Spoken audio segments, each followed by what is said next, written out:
Allah, Yasha Allah.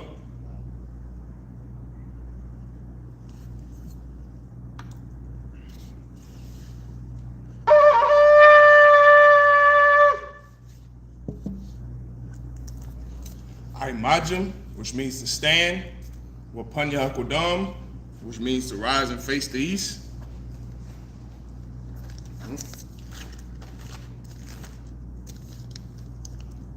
The Lord's Prayer in the Hebrew, Abanawa, Shabbat Shemaya, Kodash, Hayah, Shemka, Yahweh, Malakwavka, Tawa'ah, Ratazaka, Hayah, Aisha, Baratazah, Kawa, Hayah, Bashemaya, Nathalanawa, Lacham, Kal, Yawam, Wasalachnawa, Kabawathnawa, Kasalachnawa, Kabawathinawa, Wala'ah, Thabayanawa, Banasayawan, Abal, Hawashayanawa, Mayan, Rai, Kaya, Laka, Hamalakwath, Waha'ala, Wahataparath, La'iwalamyum, Aman, in the English, Our Father, which art in heaven, hallowed be thy name, thy kingdom come, thy will be done, in earth as it is in heaven.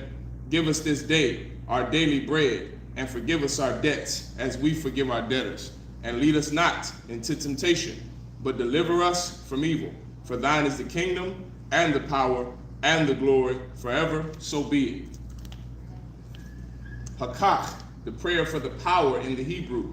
Yahweh, Ba'ashim Yahushai, Babu Koshai, Nathalanawa, Hakach, Hakach, Laura Pa'ah, Kal Machala, Wakal Marawa, Hakach, Latahar, Hamatazariah, Hakach, Lahakium, Hamafim, Hakach, Arakawath, Hatama'ala, Lagarushan, Ba'ashim Yahushai, Thawada Aman. In the English, Yahweh, in the name of Yahushai, please give us the power to heal all manner of sickness and all manner of disease, the power to cleanse the lepers, the power to raise the dead, the power against unclean spirits, to cast them out. In the name of Yahushai, thank you, so be it.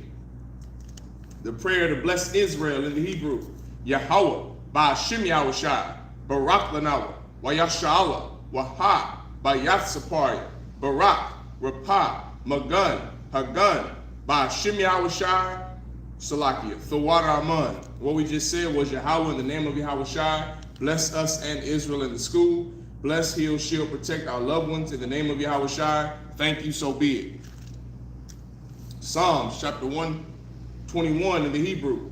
Asha'ah, Ayanya, Al-Hahariya, Ma'ayan, Yaba'ah, Isaiah, Ma'ayin, Yahweh, Aisha, Shemaya, Wa'aratazah, Al-Yathan, Lamawat, Regalka, Al-Yanawam, Shemarka, Hana, La'ah, Yanawam, Wala'ah, Yayashan, Shawamar, Yasha'Allah, Yahweh, Shemarka, Yahweh, Tazalka, Al-Yad, Yamninka, Yawamam, Hashemash, La'ah, Yakarka, Wayarach, Balayala, Yahweh, Yashemarka, Makal Rai, Yashamar, Afnapashka, Yahweh, Yashamar, Taza'afka, Wabawa'aka, Ma'aitha, Wa'ai, Iwalam, Aman.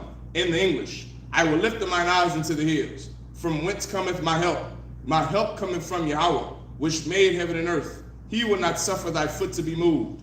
He that keepeth thee will not slumber. Behold, he that keepeth Israel shall neither slumber nor sleep. Yahweh is thy keeper. Yahweh is thy shade upon thy right hand. The sun shall not smite thee by day, nor the moon by night. Yahweh shall preserve thee from all evil. He shall preserve thy soul. Yahweh shall preserve thy going out and thy coming in, from this time forth and even forevermore. So be it.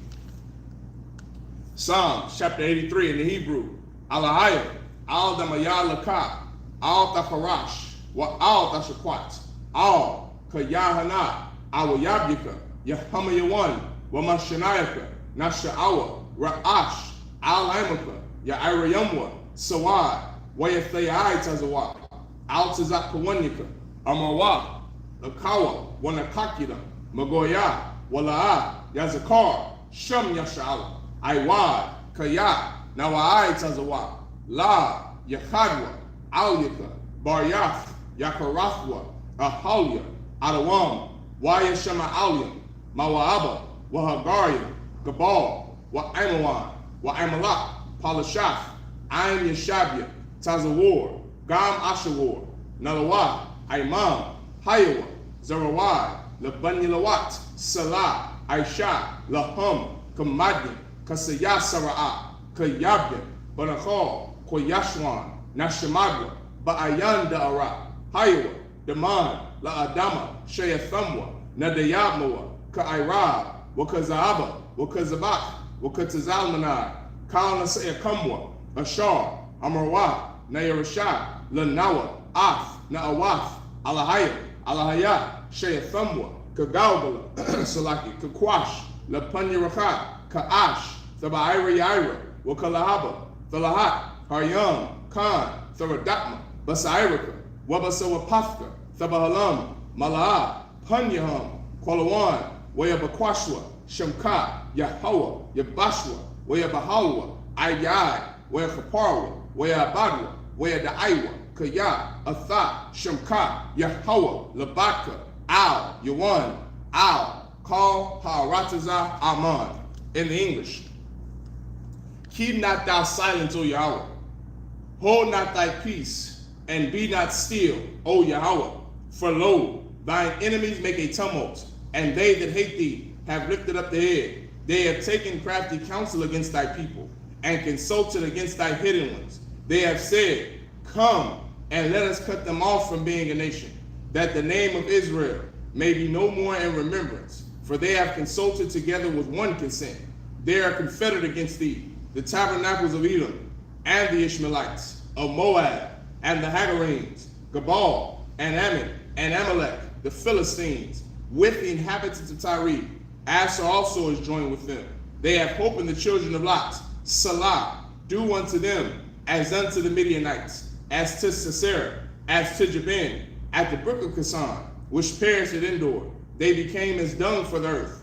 Make their nobles like Oreb, and like Zeb, yea, all their princes, as Zabak, and as Amunah, who said, let us take to ourselves the houses of Yahweh in possession. O my power, make them like a wheel, as the stubble before the wind, as the fire burneth the wood, and as the flame setteth the mountains on fire. So persecute them with thy tempests, and make them afraid with thy storm. Fill their faces with shame, that they may seek thy name. O Yahweh, let them be confounded and troubled forever. Yea, let them be put to shame and perish, that men may know that thou, whose name alone is Yahweh, art the most high over all the earth. So be it. The prayer for the blessings of the power structure in the Hebrew. Barak atah Yahweh, Wa Yahweh Shai, Wa Mayaka Allah, Wa Alahaya, Matazabia, Alawak Yahana, Ha Alawakya, Ha Saranyam, Ha Kwatazayanyam, Ha Kayayalyam, Wa Hawakya, Yahweh, Ba'ashim Yahweh Shai, the Wadaman. In the English, bless you Yahweh, and Yahweh Shai, and Michael, and the angels, commanding General Yahana, the generals, the captains, the officers, the troopers, and the sisters. Yahweh, in the name of Yahweh Shai, thank you, so be it. Sar, which means to turn. Yeshabi, which means to be seated. All right. A little bit closer. There we go. All right. Now we're in Genesis, the 8th chapter. So this is Genesis chapter 8 and verse 13. All right. Wayachaya, Ba'achaf, Washasha, Ma'awath, Shana, Bara'ashwan, Ba'achad, Lakadash, Salakia, Karabwa, Hamayam, Ma'al, Ha'arataza, Wayasar, Nach, Af, Makasa, Hathabah, Salakia, Wayara'ah, Wahana, Karabwa, Panya, Ha'adama. All right.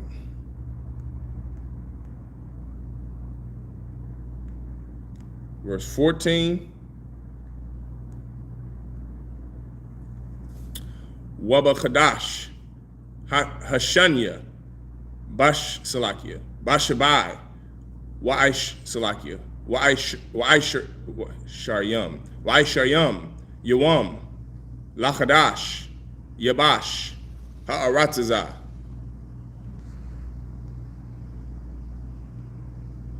Verse 15.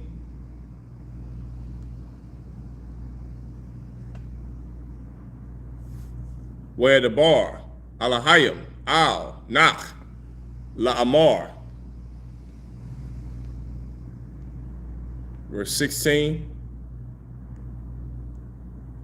Taza'ah, Man, Hathabah, Ath, Salakia, Atha, Wa'ashathak, Wabanyak, Wanash, Banyak, Athak. Verse 17.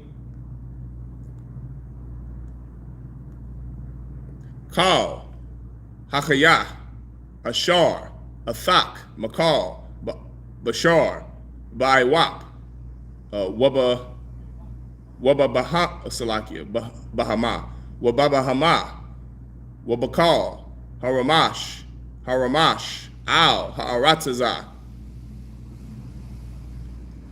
Hawataza'ah, Athak, Washaratazawa, Baratazah, Waparawa, Wabaya, Salakia, Warabwa, Al, Ha'aratazah. All right, let's go to verse 18.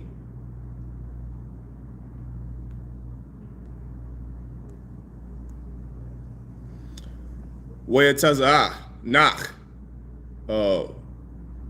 Wabanya, Salaki, Wabanyawa, Salaki, Wahashathwa, Wanashia, Banyawa, Athawa. Verse 19. And just so you know, when you keep hearing that word knock, that name knock, that's Noah in the Bible. All right, knock in the Hebrew, Noah in the Bible. Kal, Hakayah, Kal, Haramash, Wakal, Ha'aiwap, Kal, Rawamash, Al, Ha'aratazah, Lamashapakathum. That's a tongue twister there, so like it. Lamashapakathum, Yataza'awa, Man, Hathabah. All right. Yep. All right. So now let's go back to 13 in the English. Here we go. This is Genesis chapter 8, verse 13 in the English. And it came to pass in the 601st year, in the first month, the first day of the month, the waters were dried up from off the earth. And Noah removed the covering of the ark, and looked, and behold, the face of the ground was dry. Verse 14. And in the second month, on the 27th day of the month, was the earth dry. Verse 15. And the Most High spoke unto Noah, saying, all right, let's go to 16. Go forth of the ark, thou and thy wife, and thy sons wives with thee. Verse 17. Bring forth with thee every living thing that is with thee of all flesh, both of fowl and of cattle, and of every creeping thing that creepeth upon the earth, that they may breed abundantly in the earth, and be fruitful, and multiply upon the earth. That was 17. Here's 18. Verse 18. And Noah went forth, and his sons and his wife and his sons' wives with him. Verse 19. You know what's so heavy about Noah? This always cuts Christians whenever you teach them or whenever you talk to them about Noah or in the beginning of the Bible. Anytime you speak to a Christian before Moses, Christians behave and think and have a doctrine of the law did not exist before Noah or before Moses. Before Moses, people did whatever they wanted to do, and that's not true. That's a common misconception due to the Christian church teachings of the law, the commandments, order was not given until Moses came. And that's just not true. Clearly, we just read last week, and we're reading about it right now. The Most High God ordered Noah to do what? To take 7 of every clean animal and 2 of every unclean animal. If there was no law before Moses, how would there be a clean animal and an unclean animal? That's what you have to ask yourself. This is what Christians should be doing in the church instead of singing and dancing all day.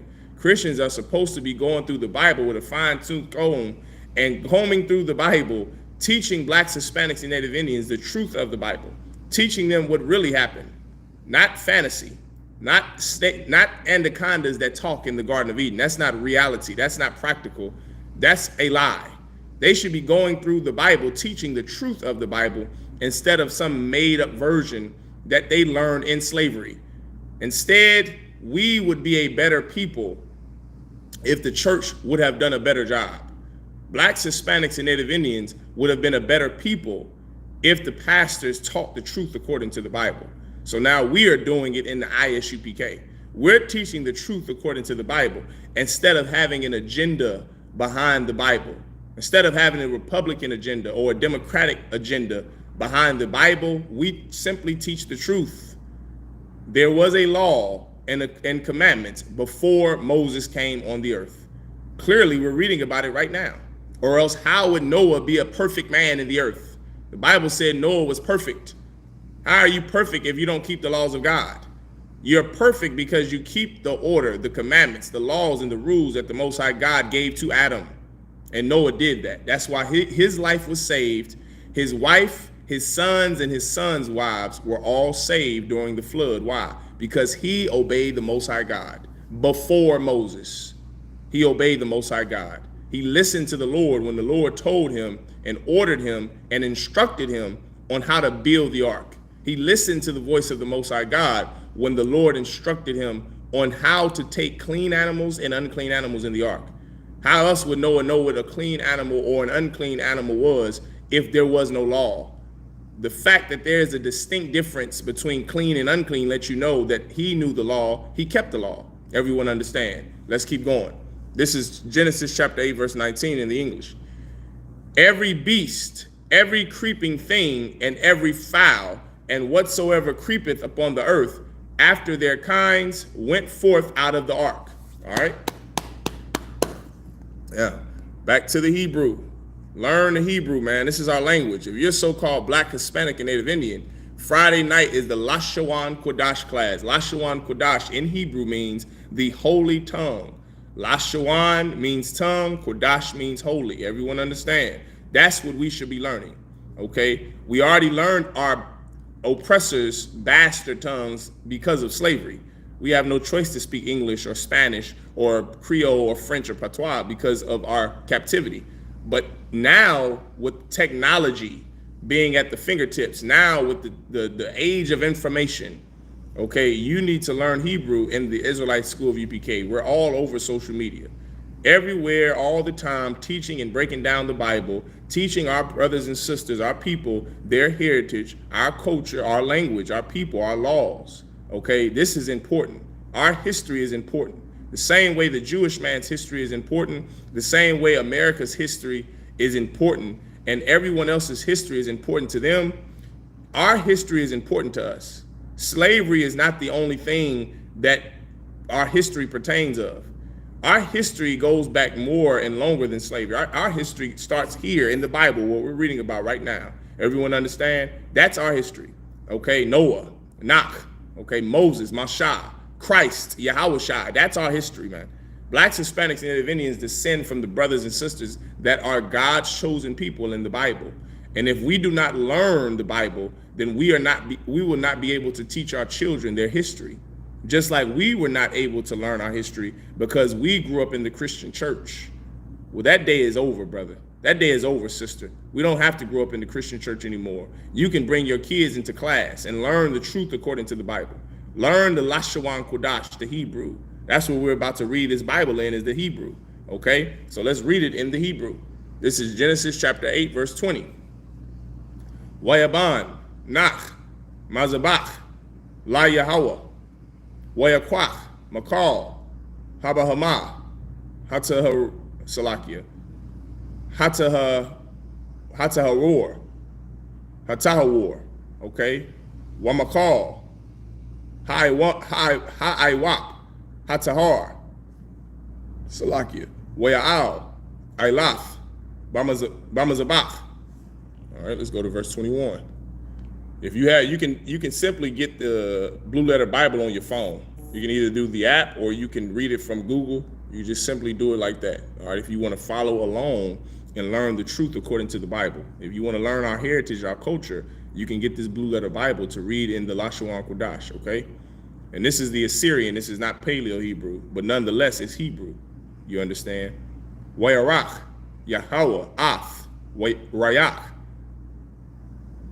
Hana Yakach, Wayamar, Yahweh, Al, Labwa, La'ah, Asap, Lakolal, Iwad, Af, Ha'idama, Ba'ibawar, Ha'idama, Kaya, Yatazar, Lab, Ha'idama, Rai, Mana'ir Salakia, Mana'ir Yawa, Wala'ah, Asap, Iwad, Lahakawaf, Af, Kal, Kaya, Kashar, Aishayafia, verse 20. Salakia, verse 22. All right. Let's go to verse 22.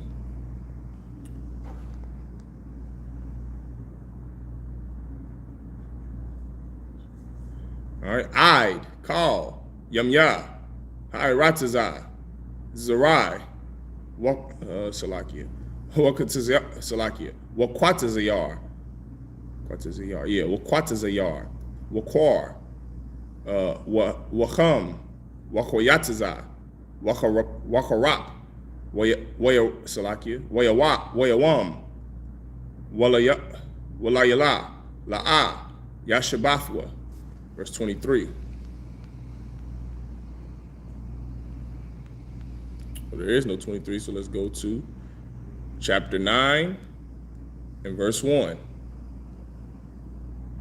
All right.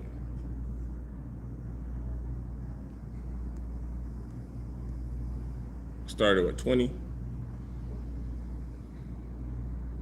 So I'm stopping at verse 4. All right. This is Genesis chapter 9, verse 1. Wayabarak, Alahayim, Ath, Nach, Wa'af, Banyua, Wayamar, Laham, Parwa, Warabwa, Wamala'awa, Salakia, Wamala'awa, Af, Ha'aratazah. Verse 2.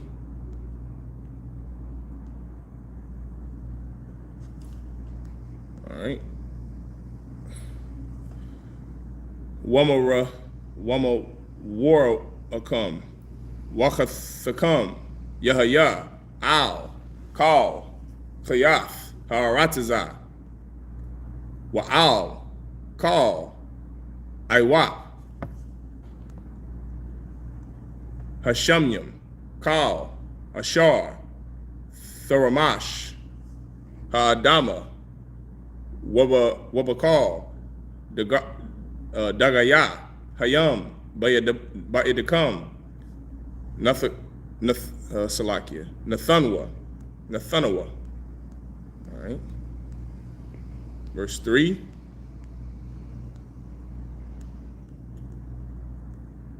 Kal, Ramash, Ashar, Hawa'ah, Khaya, Lakam, Yahaya, La Salakia, La Kala, Kayarach, Aishab, Nathafia, Lakam, Ath, Kal. One more verse. Oh, Salakia. I didn't mean to do that. Salakia. Verse 4. Ak, Bashar, Bana Pashwa, Damawa, La'ah, Fa'aklawa. All right. Somebody asked, Gabriel Appel said, what language is this? This is Hebrew. Okay, this is Hebrew. Lashawan Kodash, the ancient Paleo Hebrew. Everyone understand? This isn't Yiddish. All right, this is the Paleo Hebrew. Hebrew is what it is. Gabriel Appel. Genesis chapter 8, verse 20 in the English. And Noah builded an altar unto the Most High, and took of every clean beast and of every clean fowl, and offered burnt offerings on the altar. Once again, there is a misconception about that the law did not exist before Moses. That is not true. The Lord gave Adam law and commandment in order, and he put that into his lineage, to the Adamites, okay, and the Eberites, which is where Noah comes from. I'm sorry, where Abraham comes from. All right, so this is not something new. The law was not new to Noah. Why? Because he was raised by his father, and he was raised by his father who was raised by Adam. Okay, that's where you want to go with this, is that the law existed before Noah, before Moses, Salakia. The law existed before Moses. Okay, this is nothing new. We knew about clean animals and unclean animals. We knew about sacrifice in the altar and burnt offerings. Thus, Cain slew Abel. You understand? Cain slew Abel because of what? Because his sacrifice was better than Cain's. He was jealous of his brother of Abel. Cain was. He had the same spirit that our oppressor has today, that the so-called white man does have today. That was Cain. He slew his brother. Why did Cain feel the need to hide or feel sorry for what he did? Or why did Cain have remorse? Why did Cain, if there is no law, remember, Christians teach there was no law before Moses. If there was no law before Moses, there would have been no need for Adam and Eve to hide, for Cain to feel what he did after he unalived his brother. There would have been no feeling of anything. Why? Because if you have no law, or your people have not been taught the law, then what? Someone answer online. I see a lot of comments. Someone answer. If your people have not been taught a law, there's no rules, no commandments. You just live however you want to live, and that's the way you were raised. Well, then you would not feel guilty if you unalive someone. There would be no guilt, no shame. There would be no shame like Adam and Eve felt when they sinned against the Lord. There would be no shame. Why? Because that means the law it doesn't exist then. There's no law if you feel shame. The fact that you feel shame lets you know you're doing something against the law. And that lets you know that the law existed. Commandments and order was given before Moses. The law have always been a part of our culture, of our history, of our heritage, so-called Blacks, Hispanics, and Native Indians. Okay, that's where we have to go with that. You have to go there with it. Why? Because there is a great lie that have been taught from the church. One of the many lies that have been taught from the church is what? That there was no law before Moses, and that's just not true. We're reading about Noah building an altar unto the Most High, and took of every clean beast. There is no such thing as clean and unclean if there is no law that dictates what meat you can eat and what meat you cannot eat. Okay? People at that time who were not Adamites, before Noah, people who just dwelled on the earth during the time of Adam and Eve, they were not sentient. They didn't have the knowledge of the wisdom of God and the law and the commandments the Lord gave Adam. They ate whatever they can get their hands on. They had sex, put their rod in any hole that they could find. There was no law about who to be with, who to marry, what to eat. That was not a thing if you were not Adam and his lineage. These laws and rules, commandments, order, these things were given to one group of people, one race of people. And that's the way the Lord always wanted it, and that's the way the Lord will always have it. That's the way it was in the past, and that's the way it is now. The Lord does not deal with any other nation other than the nation of Israel. Just like at this time, the Most High God did not deal with anyone outside of Noah. Everyone understand? Okay? This is verse 21. And the Most High smelled a sweet savor, and the Most High said in his heart, I will not again curse the ground any more for man's sake, for the imagination of man's heart is evil from his youth. Neither will I again smite any more everything living as I have done. So you have to remember, somebody said, Cap, not to brag or anything, but I'm a descendant of Adam. I don't know why that's cap, brother. If you're a black man, yes, you're a descendant. Number one, everyone living on earth today is a descendant of Adam. Let me just blow your mind with that. He said, Cap, I am a descendant of Adam. He said that like he's proven something. Some brother, some nut in the comments said that he's a descendant of Adam. Surprise, surprise, we're all descendants of Adam. All of us are descendants of Adam. Oh, his name is Don't Cap. Salakia, brother. I didn't see that at first. His name on YouTube is Don't Cap. Okay, Don't Cap says I'm a descendant of Adam. You are correct, brother. Every living thing, every human being that's living on the earth today, no matter what race they are, we all are descendants of Adam. Yes, that's true. How do I know? Because Noah is a descendant of Adam, and we're literally reading about the Lord destroying everybody but Noah and his family. So there was no one else other than Noah and his family at this time. Everyone understand? So yes, if you're a person on the earth now, you are a descendant of Adam. I was speaking about before Noah, before the flood. There were other people other than just Adam that were dwelling on the earth. Those people did not have the laws of God, the wisdom of the Lord. They didn't have order and rule. They did what they wanted to without shame. Why? Because they were not given law. Law facilitates freedom. And that's what's important to understand, especially if you're here in America, with all of this so-called liberty and freedom, the freedom for a man to be a woman and a woman to be a man. How is that going to stop child molestation? I see all of these people that's trying to fight real quick. I see everyone trying to fight child abduction, little girls and boys going missing, abuse to black women. I see all of that. And the one thing I think is no one actually researched anything. If you research the problems that society faces in America, you would see that the problem with America, the problem with child abduction, the problem with abusing of women and the abusing of people and spouses and spousal abuse is that there is a lot of freedom, a lot of liberty here in America to just do whatever you want to do. Some white man can climb a tower 150 meters away from the former president of the United States of America and attempt to assassinate him. You know why? Because he's given freedom to do whatever he wants to do. Law facilitates freedom.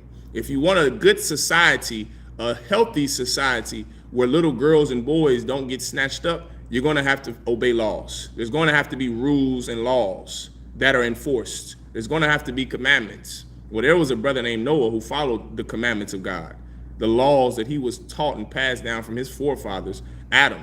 And what did he do? His life was spared. Noah had the freedom to go out and not build the ark.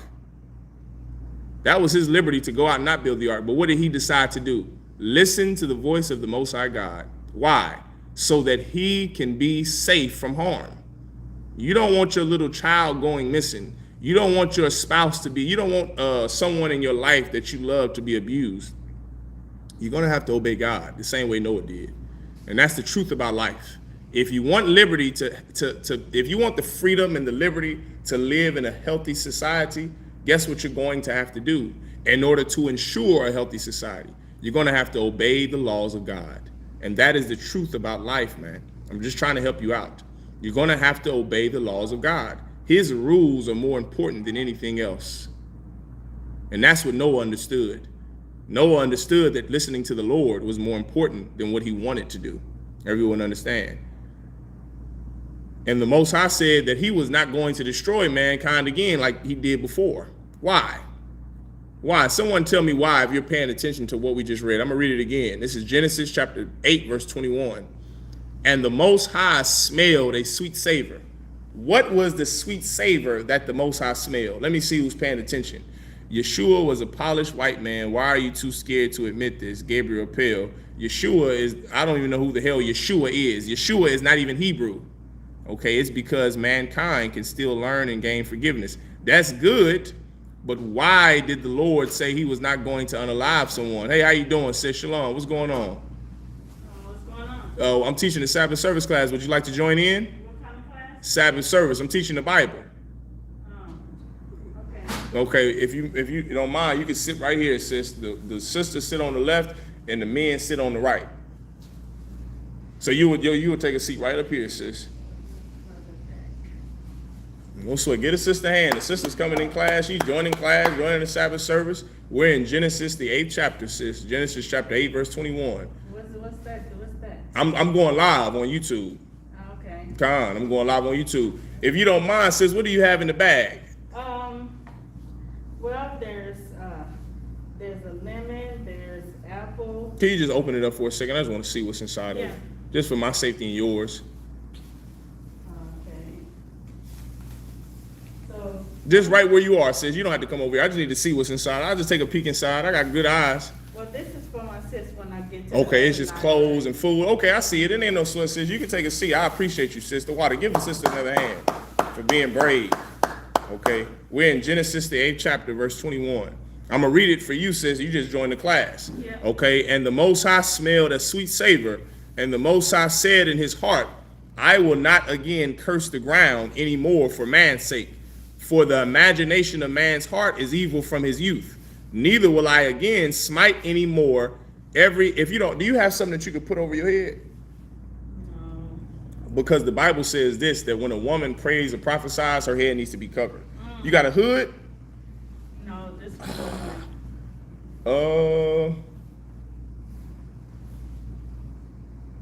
is there something that's, you got clothes in the bag? Is there something you could just put? You just pulled out, you say you had paper? No, that was Jimmy John's for my sis. Oh, That was, gotcha. when I get to the other library. This papers and. Let me see the papers you got, sis. It might be something, you just need to cover the crown of your head. Can you just? This is information for, I'm looking for housing. Can so you- I don't have housing. I understand, sis. Can you take one of those pieces of paper and just place it over the top of your head real quick? Because while we reading the Bible, a sister has to have her head covered. We're reading about obeying the law right now. And we know what happens when we don't keep the laws of God. Right. That's the reason why my head is uncovered. The crown of my head is not covered. Why? Because a man, when he prays or prophesies, when he reads the Bible, he cannot have his head covered.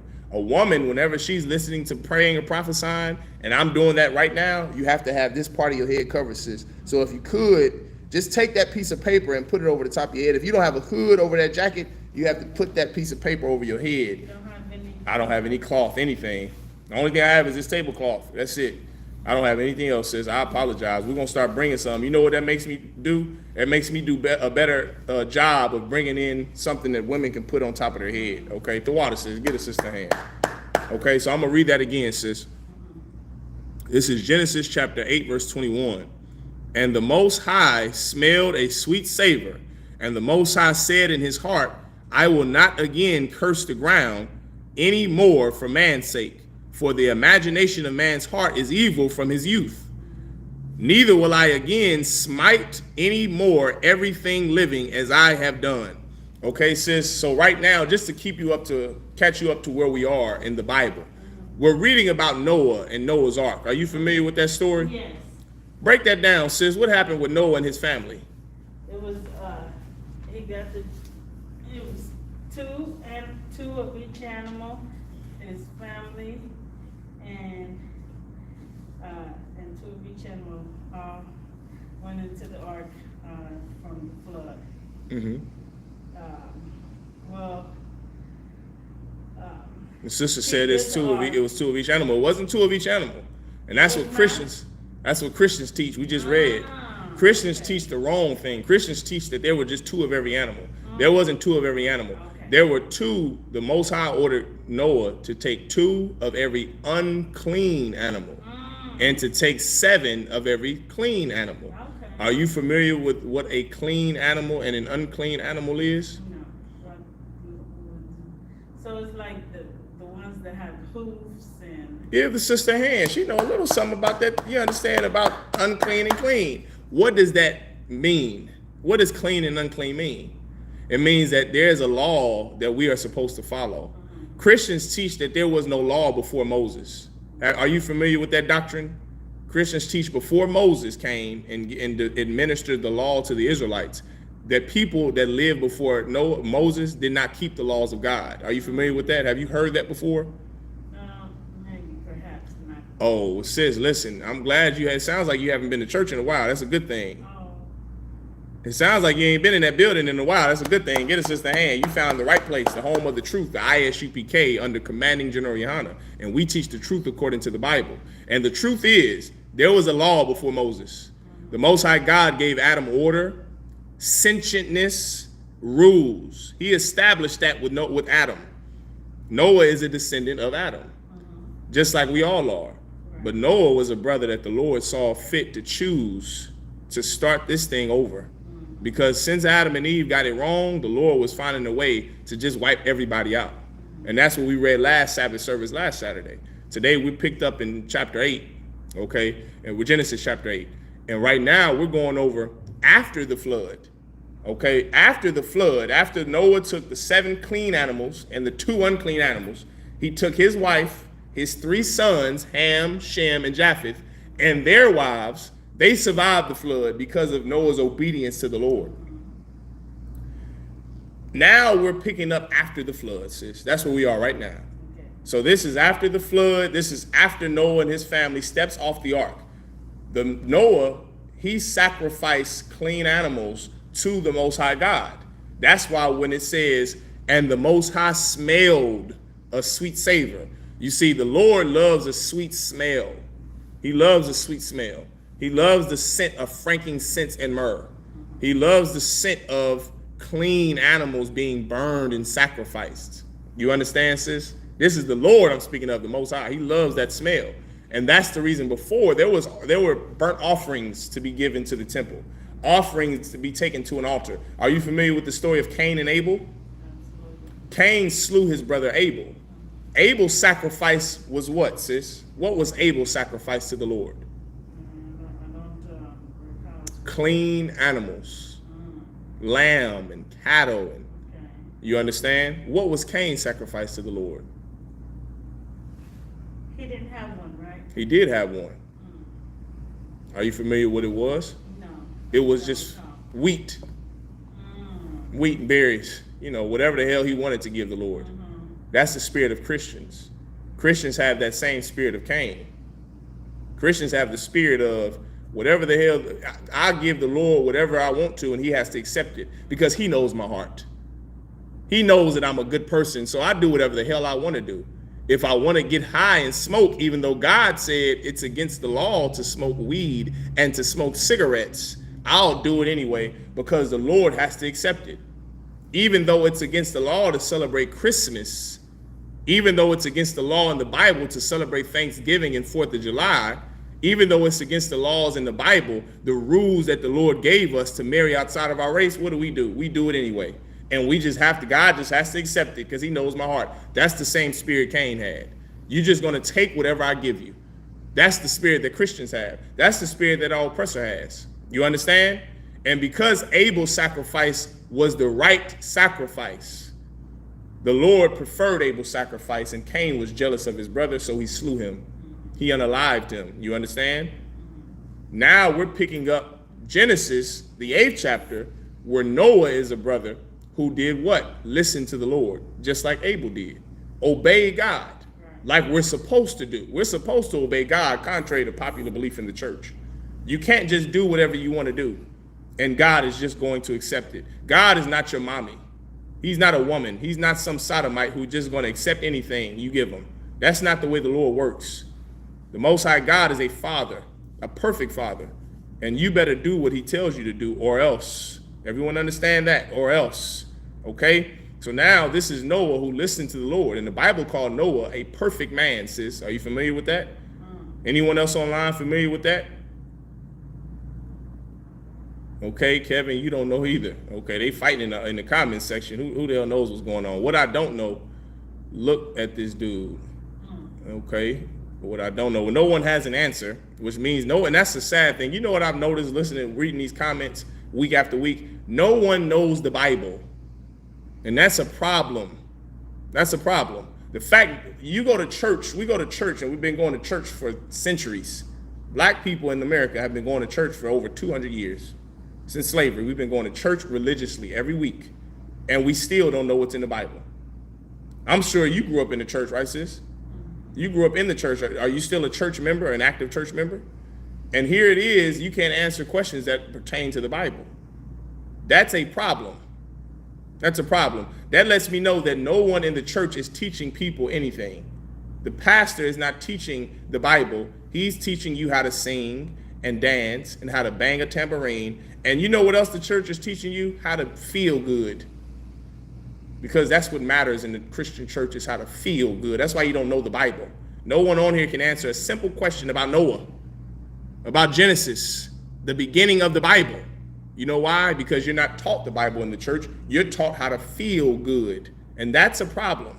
That's a problem. That's why our ghettos look like they do. That's why our communities are terrible. That's why your children are brats and terrible children who can't read on a 4th grade reading level, because you are a terrible parent who have not been taught the Bible. If we were taught the Bible, we would be better parents to our children. Our children would be better children. But because in church you sing and dance, which does nothing to help the condition of your people, we suffer. Every generation gets worse. We don't know the Bible because we haven't been taught the Bible. For the first time in your life, learn something about the Bible. Learn the truth for the first time in your life, instead of the lies that you've been taught in the Christian church by some money-getting pastor. The nigga's name is, what is his name? Creflo Dollar. He named himself Mo Money. You understand? Most High in Christ. Somebody said, love this guy. Most High in Christ, Doc. You understand? Most High in Christ. So now we're reading about Noah. Now we're learning that the Lord, he smelled a sweet savor. And the Most High said in his heart, I will not again curse the ground anymore for man's sake. For the imagination of man's heart is evil. The Lord is saying, in spite of mankind always wanting to do evil, the Lord is not going to curse the ground anymore. Why? Because he found Noah. He found a brother who obeyed him.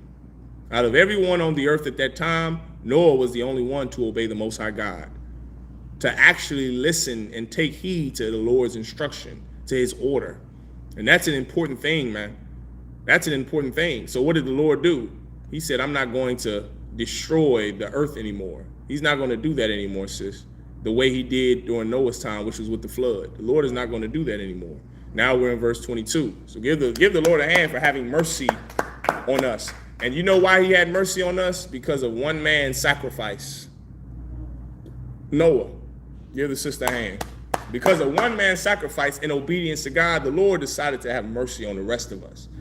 We're not deserving of that mercy. You understand that, right, sis? What happens to us, we deserve it. We're homeless because we deserve to be homeless. You are a drug addict. Why? Because you deserve it. It's what you wanted. You didn't want to obey God. You wanted to sell your body. You wanted to get what you use, what you got to get what you want.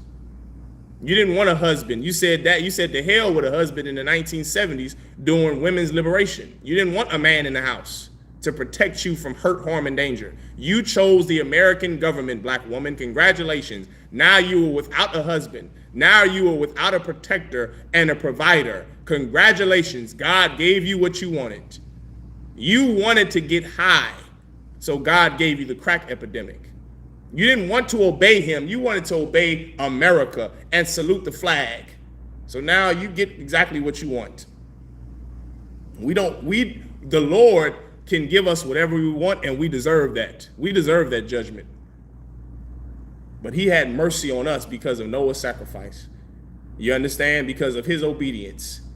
Everyone understand? Now we in Genesis chapter 8, verse 22.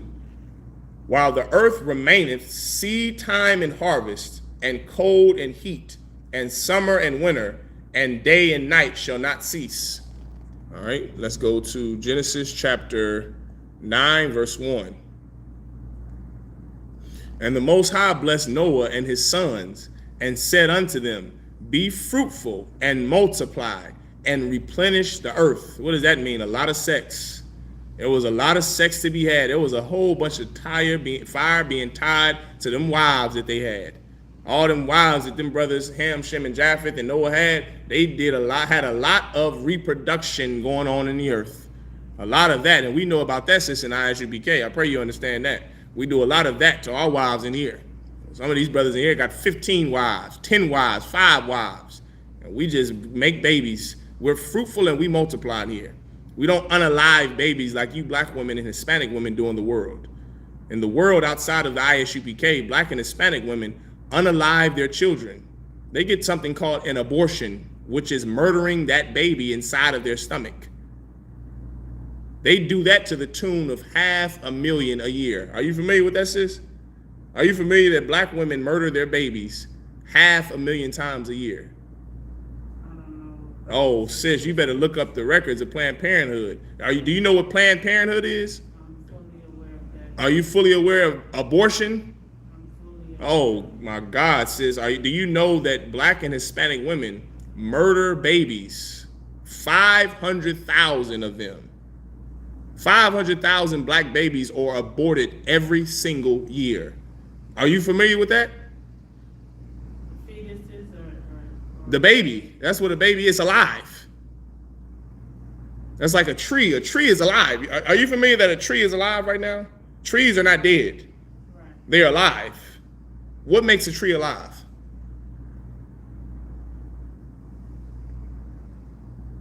Do you know? Are you asking me? Yes.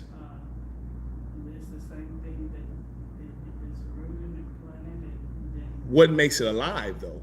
Scientifically, what makes it alive? if it's growing.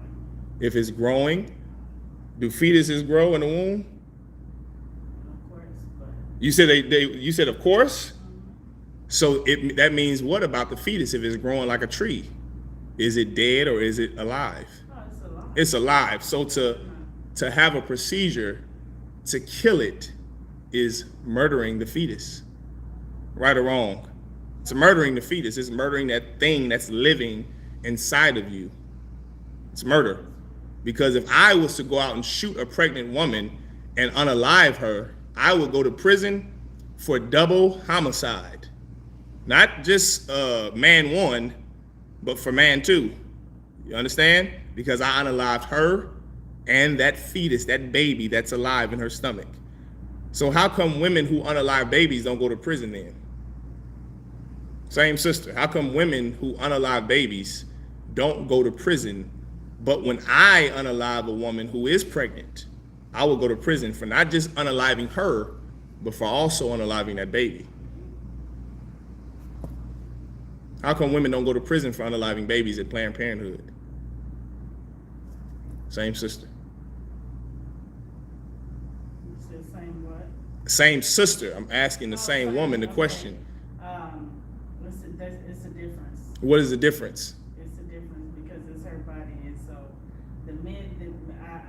I don't feel like men can ever speak on a lady with what's going on, what she does with her body, and because there's all kind of circumstances. So Circumstances like what? if she got raped, if What percentage of women that get abortions are raped? I don't know. It's less than 1%. It's less than 1%. Men never have. Did you hear what I just said, sis? Yes, I heard. It's less than 1% of women who are sexually assaulted that have an abortion. Less than 1%.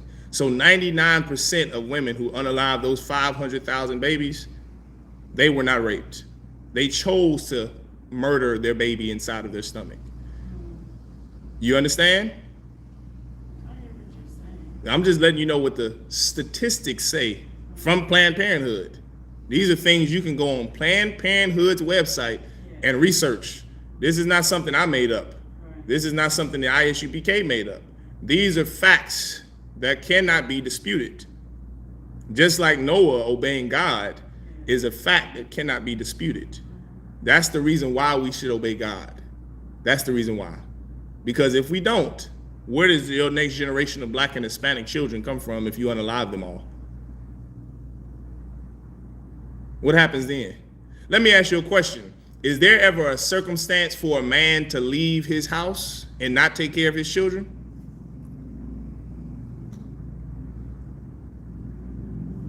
You said that there are circumstances of why women unalive their baby, and men should not speak on those circumstances because it's her body, her choice. True? You agree with that? Are there circumstances of where a man should leave his family and not be put on child support? I had not thought about that. Oh, okay, that's what I thought. You see, it's easy for women to say, well, it's my body, my choice, so I'm going to murder this baby. But when black men don't want to take care of that child, they're put on child support. Are you familiar with child support? I am. How is it women can tell men what to do with their pocketbook, but a man cannot tell a woman what to do with his baby? You don't have an answer for that. It's not Yeah, that's because we're Christians. Say it again. It's not even a comparison. Why is it not a comparison? It's his body, his choice. He can choose to leave the house if she chooses to murder the baby. Why should a woman be able to speak on what a man can do, but a man can't speak on what a woman can do? That's hypocritical, isn't it? No. Why is it not hypocritical? It's her body, and as the man, the head of the household, as the Bible. Oh, so now he's the head of the household. Oh, he's been the head of the household. And what does the head of the household entail? What does that mean that he has authority over if he's the head of the household? You tell me, sis. What does that mean? The household is what the Bible says. It give her a hand. She said that the man is supposed to be the head of the household. He is the head of the household. He's the head of the household, but he cannot tell his wife what to do with his baby inside of her stomach. He's in charge of her. That's what the head of the household means. The head of the household means that he is responsible for everything in his house. If he's responsible for everything in his house, why can he not tell his wife what to do with her body? But now you're framing it as a wife. I was framing it as just a lady that got raped or incest. But if we're speaking of wife, yes, he should be able to, because he's the head of the Give her a hand. The sister changed her answer. Now she said, yeah, a man can tell a woman what to do with his body. You know why she rethought that? Because if you're a man and you are put on child support, doesn't that mean a woman cannot put a man on child support because it's his pocketbook? It's his money. It's not her money. It's his body. If a man wants to get up and leave the house and not take care of the child, then why should a woman be able to get an abortion? You see, in America, there's something called being a hypocrite, and that happens a lot in the church. Sinners are hypocrites, which is why it's so easy to cut them with facts. If you telling me it's a woman's body and it's her choice, then guess what, sis? That baby father who don't want to take care of that bastard, guess what? He can leave. He can get the hell up and leave. And you cannot put him on child support. You should not be able to, because it's his money, it's his body. You see how stupid that sounds? You see, a woman can tell a man what to do with his money, but he can't tell her what to do with his child. America is Caligula.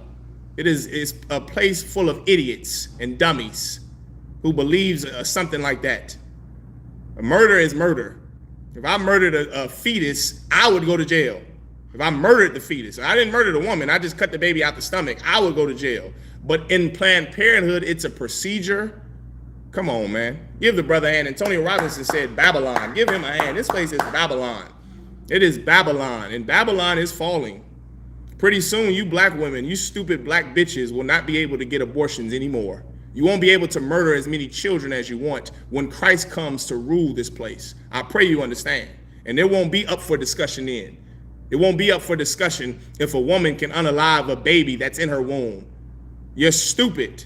You're stupid as the Lord is merciful. That's what you are. And you have become that way, black woman. Why? Because you listen to your oppressor, just like Eve in the Garden of Eden. You listen to a serpent, a snake, some low-down man who's going to tell you to murder your baby. Have you seen the procedure of abortions in Planned Parenthood? Have you watched the footage? It's like you rip up a piece of paper, how they rip out a goddamn baby in her stomach. Women have become so heartless. Black and Hispanic women have become so heartless and cold that you would murder your own child. You would murder the baby that's in your womb. That's how heartless you are. A bear or a lion wouldn't do something like that. You're an animal, black woman. That's what you become because you do not listen to the Most High God. Instead, you listen to your oppressor. You listen to the white man in America. He's the one who gives you permission to murder the baby. God did not give you permission to murder the baby. Murder is a sin, according to the Bible. It's against the law of God. But you can murder the baby and be free of all charges because the white man gave you permission to, the serpent. The Most High God's kingdom, ooh-wee, sister. If you think about murdering that baby in your womb, oh my God. Let's keep going. This is Genesis chapter 9, verse 2. And now you see why in the Bible, just what we read, the Lord said what? He said that in man's heart is always, it continues to think of evil, is always thinking to do evil. When the Bible says man, that means mankind. That doesn't mean a male. That means male and female alike. Mankind always thinks to do evil. It's in their heart. Your heart is your mind in the Bible. You always have in your mind to do evil, like unaliving a baby. Unaliving a baby is a sin according to the Bible. But you women think to do it. Why? Why? Someone tell me why black women and Hispanic women unalive 500,000 black babies and Hispanic babies a year in Planned Parenthood.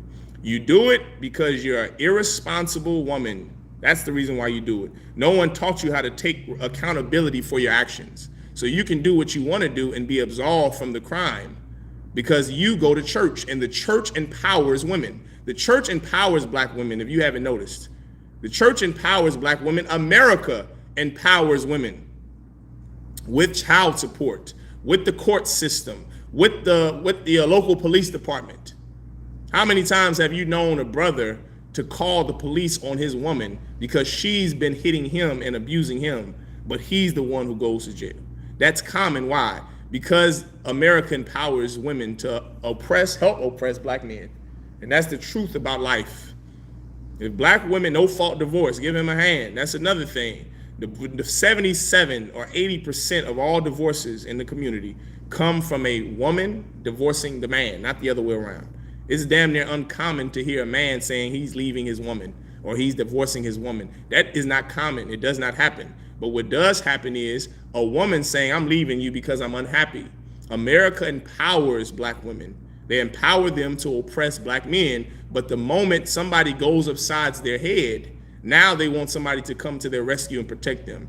Black women, I don't think that you want somebody to protect you.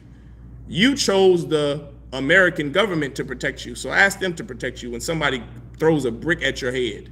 The next time somebody goes out and assaults you, sexual assault is real in the black community. The next time somebody rapes you, ask America to come stop them, because that is who you asked to be your husband during women's liberation. During the 1970s, black women joined white women's struggle in cause, and they decided to leave their husband and join the American government. Well, black woman, you chose the American government to be your husband, so the next time you get raped or beat or assaulted, call the American government. Don't ask a black man to save you. You had the option to stay with your husband, and you chose not to. You chose the American government over your husband, so when something bad happens to you, call Joe Biden. That's what you do. Call Senator Josh Hawley down there in Jefferson City. Call Quentin Lucas.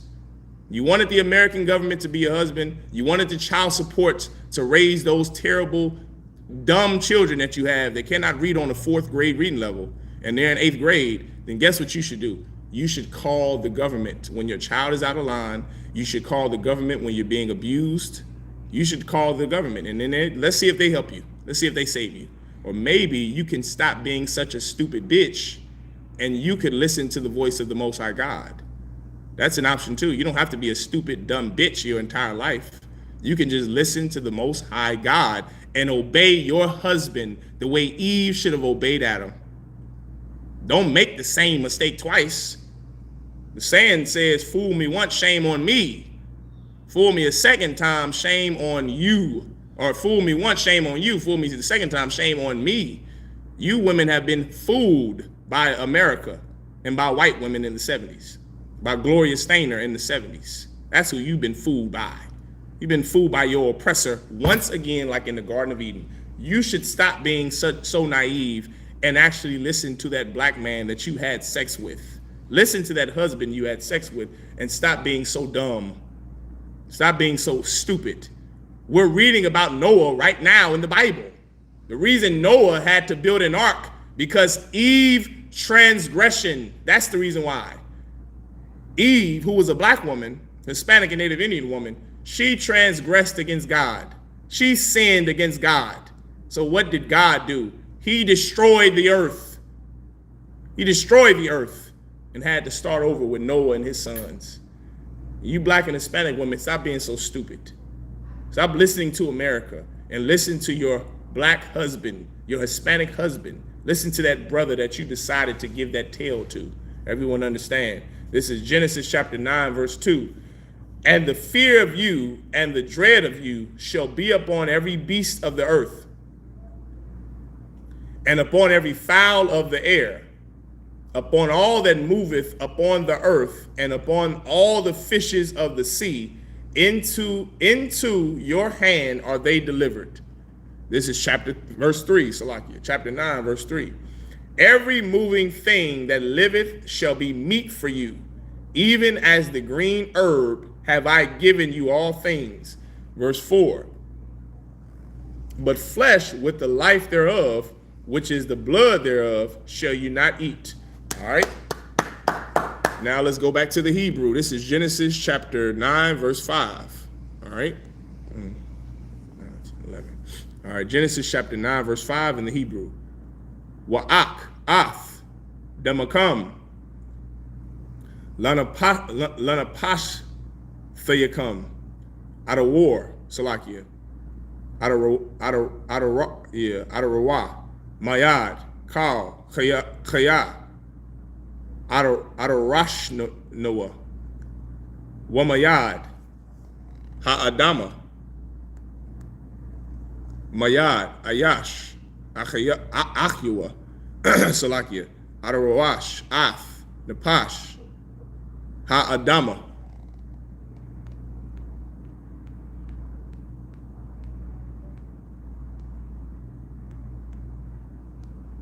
Verse 6, Shapak, Dam, Ha'adama, Ba'adam, Damawa, Yashapak, Kaya, Batazalam, Alahayim, Aisha, Ath, Ha'adama. Go to verse 7.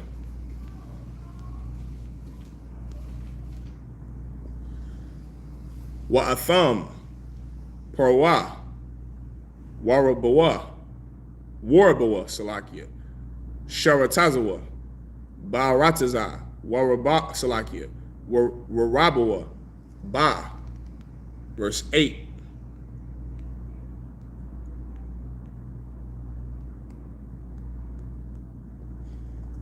Wa'amar, Alahayim, Al, Nach, Wa'al, Banyawa, Athawa, La'amar, verse 9.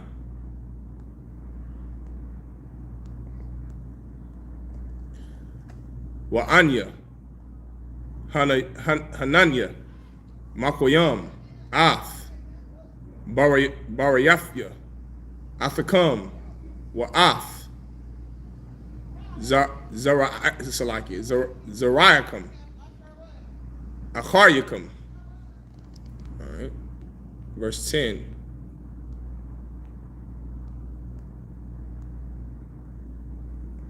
Wa'ath Kal, Napash, Hahaya, Ashar, Athakam, Bayawap, Baba Hama, Wabakal, Chayath, Ha'arataza, Salakia.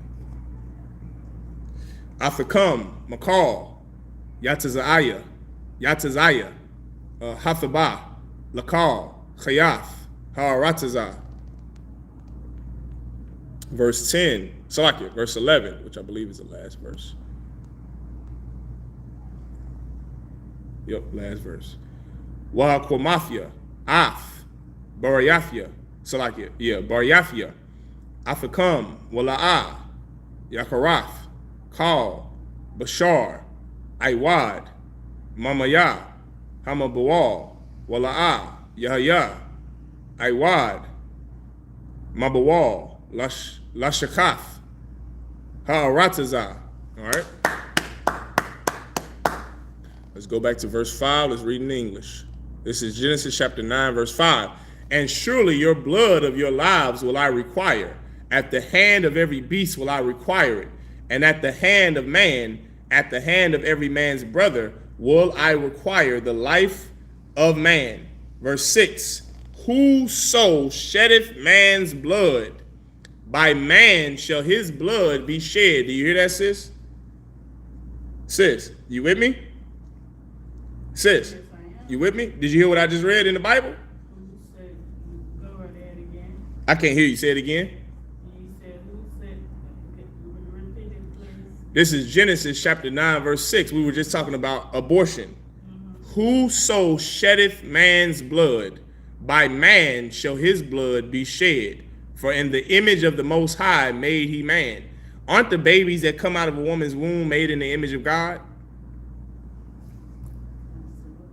You said absolutely. Give the sister a hand. Are they God's creation? All things are. So does God want those children to live? I think that's not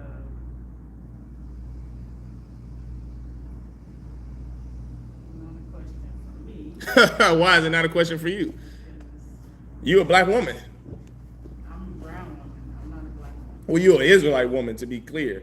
To be specific, you're an Israelite. But what I'm saying is you're a black woman, meaning that's what we call brothers and sisters. Why? Because that's what the world calls us.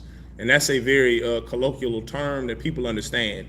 If I say you're from the tribe of Judah, which I'm assuming you are, nobody would know what the hell I'm talking about, including yourself. So I'm saying you're a black woman, meaning not that you're not brown. I get that you're brown. I'm a black man, but is my skin black? No, it's just a term that's been used to describe the children of Israel throughout the years. You understand? So when I say a black woman, that's all. I ain't trying to offend you, sis. I'm just letting you know that's how we talk to our brothers and our sisters. Black men, black women, it's all the same.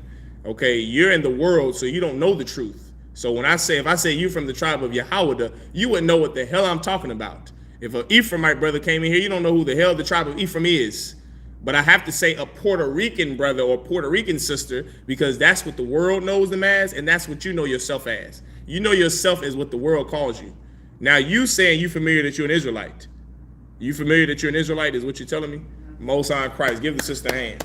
Okay? You know you're an Israelite, right? So as an Israelite woman, does God want children to live, or does God want babies to die?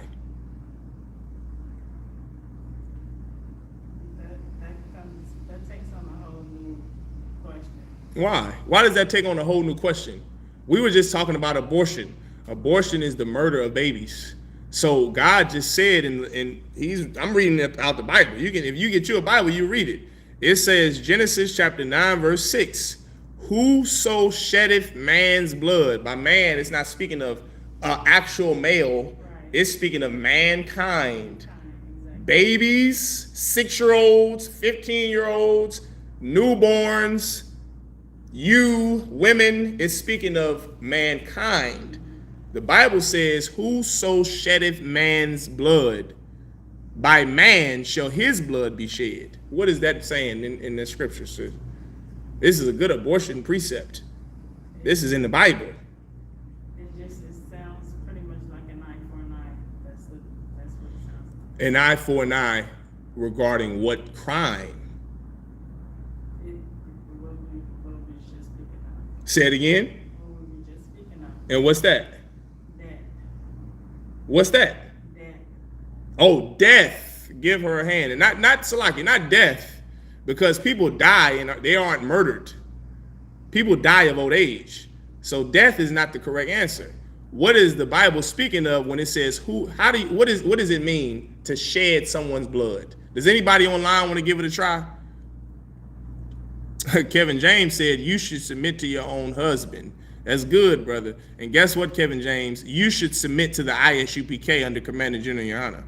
Your wife submitting to you, you are not in the truth, so you can't lead her in the truth.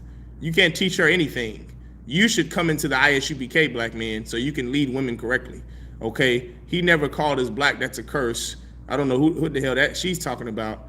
Being black is not a curse, Cassie. That's a lie that you listen to from your oppressor, just like abortion. Cassie, let me ask you something. Do you abort babies? Do you support a woman's right to choose to abort and murder her baby? Answer that, Cassie. She said being black is a curse. You seem like you listen to a lot of lies from your oppressor. Being black and being called black is not a curse. Black is a color. Okay, that's all it is. It's just a color. He said a market didn't say color. I don't know what the hell he's talking about. Kevin James, you need to come into the truth, brother. It seems like you want to come into the truth. Okay, does anybody know? Whoso sheddeth man's blood. What does that mean to shed someone's blood? Does anybody know? Going once, going twice, I'm gonna have to give you the answer. Sis, would you like to answer? What does it mean to shed someone's blood? What I just said, that killing. Say it again. I said what I just said, that killing. Killing. Give her a hand. To be specific, murder. Okay, murder is unlawful. Killing is not unlawful, and that's another thing that's a misnomer in the church, right? Killing is me swatting a fly. I just killed that fly. Is it unlawful for me to kill that gnat?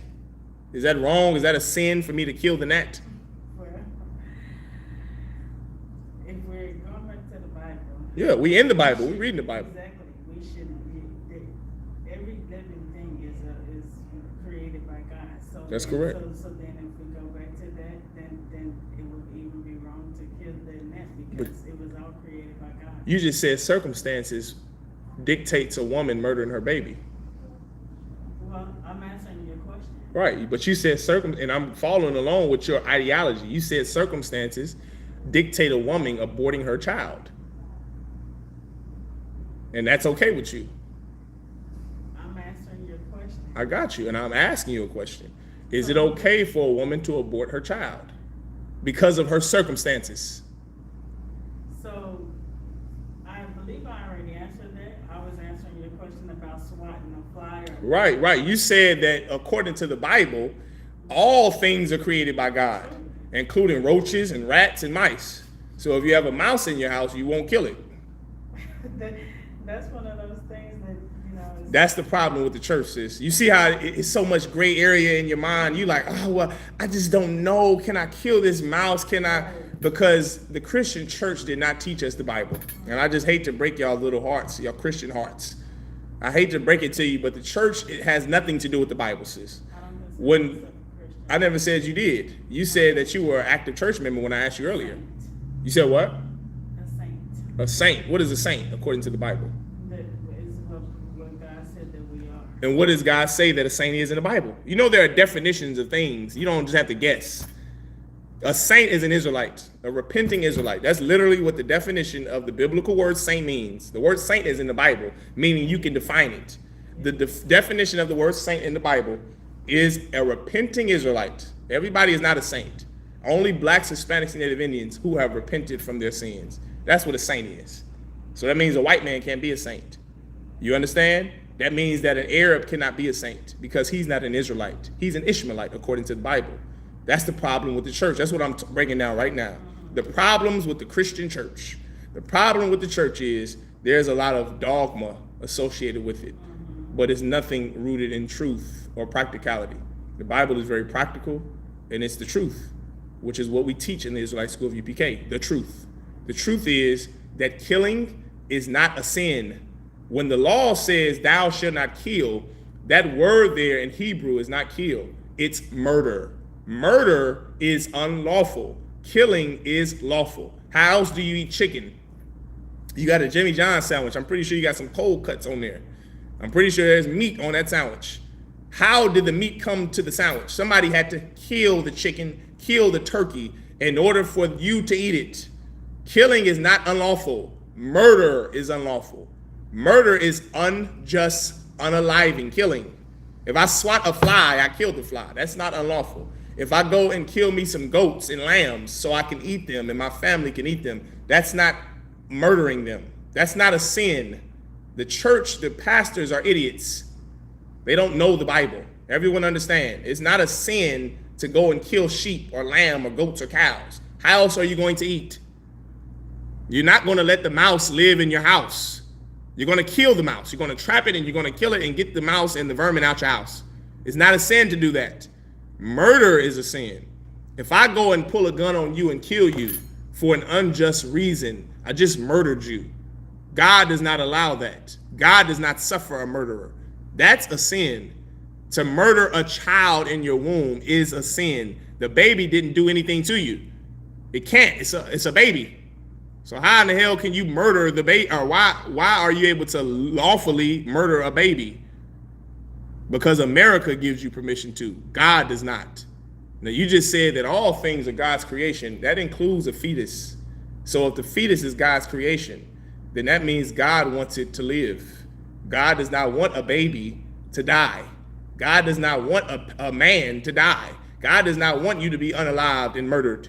He does not want that for you. He wants you to live your old age and die of old age. God does not want you to die of drug overdose. That's what you want. God does not want you to murder the fetus and the baby inside of your stomach. That's what America wants you to do. That's not what God wants. God does not want you to celebrate Christmas. God does not want you to get high. God does not want you to go from husband to husband. That is what you want to do. And so much about life is you doing what you want to do. So guess what happens? You get what you sow. That's life. You wanted to get high, so guess what? Now you're a drug addict. God didn't want that. You wanted that. You wanted to murder babies? Well, guess what? Now someone is going to murder you. That's what the Bible just said. Whosoever sheddeth man's blood. Shedding man's blood means murder. That's an old Quaker English way of saying murdering somebody. By man shall his blood be shed. You black women better watch out. That's why so many black and Hispanic. It's not a coincidence that black women lead the charge for murdering babies in the abortion clinic. And they also are number one in HIV/AIDS. Dying number one from, what is it called? The most aggressive type of breast cancer. You can go research this. Here's something that is also so heavy. Black women are the number one race of women, black and Hispanic women, so-called black and Hispanic women. They die the most in childbirth. You can go look that up. That's poetic. That's you getting what you deserve. You black women have murdered 500,000 babies a year since 1989. Well, guess what, black woman? Now you're going to die 13 times more likely than any other race of woman when you try to have the baby. You want to give birth? God won't let you. He's going to take your life. That's beautiful in the sight of God. That's amazing. That's poetic. That's the Bible. Whoso sheddeth man's blood, by man shall his blood be shed. For in me, Salakia, for in the image of the Most High made he man. The Lord made man. He doesn't want you to murder man. You start murdering man, well, guess what? Some man is going to murder you. And that's just life. Danny Guala, where is that in the scripture? Is called Genesis chapter 9, verse 6. We're reading it in the scripture right now. What you should do is pay attention. Okay, that's what you should do. Pay attention. This is Genesis chapter 9, verse 7. And you, be ye fruitful and multiply, bring forth abundantly in the earth and multiply therein. You hear that, sis? Are you getting that Bible app on your phone? Sis, are you getting the Bible on your phone? I'm hearing you. I'm asking you. You in my class, are you getting the Bible on your phone? Are you trying to read the Bible? I realized that my Wi-Fi wasn't even on. Oh, no sweat, sis. I understand. Well, listen, the Bible just says, and you, be ye fruitful and multiply, bring forth abundantly in the earth and multiply therein. The Lord does not want people to unalive babies. It's the exact opposite. Is that your family right there? Where? Somebody look like they're looking for you up there. I'm meeting her at the Plaza Library. Oh, I understand, sis. What, you waiting on the bus or something? No. Oh, okay. You just saw class and wanted to come and sit in class and listen? Well, yeah. Okay, no sweat, sis. Well, get a sister a hand. The sister saw me teaching class. She wanted to come in here and listen. Okay, get a sister a hand. I pray that you learn something, sis, and I pray you come to our classes. Okay, I pray you're in here learning something, because the truth about... Say it again, sis. Beyond today, where the class? Here. Okay. And online. So you go to ISUPK Kansas City, you can like, share, subscribe, all of our content, and you can watch class online. You can come in here and watch class, just like you're doing right now. You're in class right now. Sis, get a sister another hand. She got her head covered. She's sitting there listening. You understand? Most High in Christ. All right, this is Genesis chapter 9, verse 8. And the Most High spake unto Noah and to his sons with him, saying, and I, behold, I establish my covenant with you and with your seed after you, and with every living creature that is with you, of the fowl, of the cattle, and of every beast of the earth with you, from all that go out of the ark to every beast of the earth. You understand? This is the opposite of aborting babies. The Lord is talking about life. Life. That's what he's talking about. He just said for Noah and his children to be fruitful and to multiply. That is what the Most High God wants. Everyone understand? Verse 11. Say it again, sis. Oh, no, go ahead, sis. I understand. No sweat. It was nice meeting you, sis. Shalom. Shalom, sis. Shalom. And I will establish my covenant with you. Neither shall all flesh be cut off anymore by the waters of a flood. Neither shall there anymore be a flood to destroy the earth. All right. And this is Genesis chapter 9, verse 12. Salaki, Genesis chapter 9, verse 12. All right. Wayamar alahayim za'af awath habaryath ashar anya salaki anya nathan bayanya wabayanyakum salakia wabayan kal napash chaya ashar athakum ladarath iwalam. Verse 13.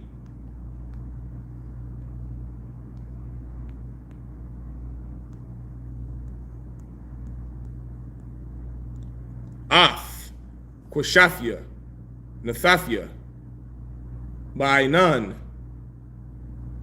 Wahayatha, Lawaf, Salakia, Baryath, Bayanya, Wabayan, Haratazah. Verse 14.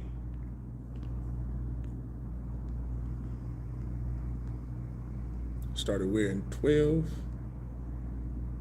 Yep, I started in 12. All right, this is Genesis chapter 9, verse 14.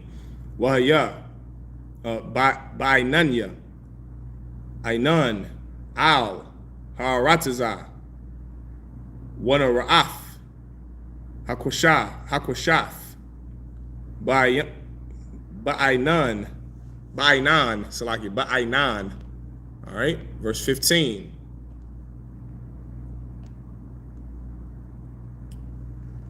Wazakarathia, Af, Baryafia, Ashar, Bayanya, Wabayananyakam, Wabayanan, Kal, Napash, Chaya, Bakal, Bashar, Wala'ah, Yahya, Iwad, Hamayam, Lama Bawa, Lama Bawal, Lashakaf, Kal, Bashar. Verse 16.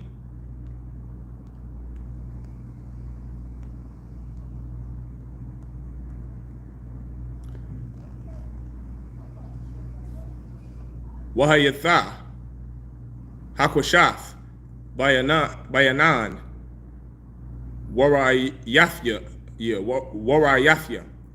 Lazakar, Barayath, Iwalam, Bayan, Alahayim, Wabayan, Kal, Napash, Chaya, Bakal, Bashar, Ashar, Al, Haaratazah. Verse 17.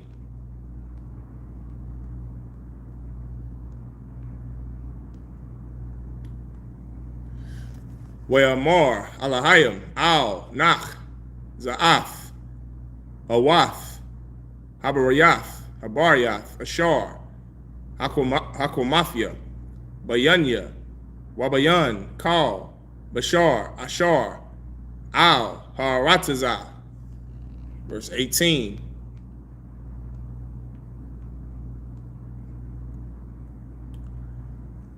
Wayayan, Banya, Nach, Hayatazaya, Salakia, Hayatazayam, Man, Hathabah, Sham, Wacham, Wayapath, Wacham, Hawa'ah, Abya, Kanain. All right. All right, let's sit on that. Now let's go back up to verse 12. Genesis chapter 9, verse 12. And the Most High said, "This is the token of the covenant which I make between me and you and every living creature that is with you. for perpetual generations. Lord be with that sister. And I know she had to leave, and I understand why. Because she has aborted children. She's murdered babies, and she felt the conviction of her spirit. She felt guilty for doing it. And she knew it was wrong. Like so many of you know what you do is wrong. You're getting high right now. You're smoking cigarettes. You're having sex with whores, and you know it's a sin against God. You know it's wrong. And you feel that shame that everybody feels when they do something against God. That's your spirit convicting you. That's the Lord. That's what that is. You understand? You're feeling convicted. You're feeling shame, and that's a good thing. That shame is urging you to stop what you're doing, to listen to the truth. That's what it's doing. This Bible just said, and the Most High said, Salaki, when I say this Bible, let me rephrase that.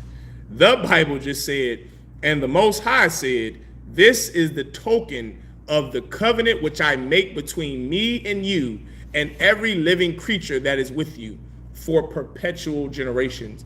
This thing that the Lord gave Adam trickled down to Noah, down to Abraham, down to Isaac, down to Israel, Jacob, and the 12 tribes of Israel, so-called blacks, Hispanics, Native Indians, for perpetual generations. The Lord didn't want you to abort babies then. The Lord does not want you to abort babies now. The Lord did not want you to get high then. The Lord does not want you to get high now.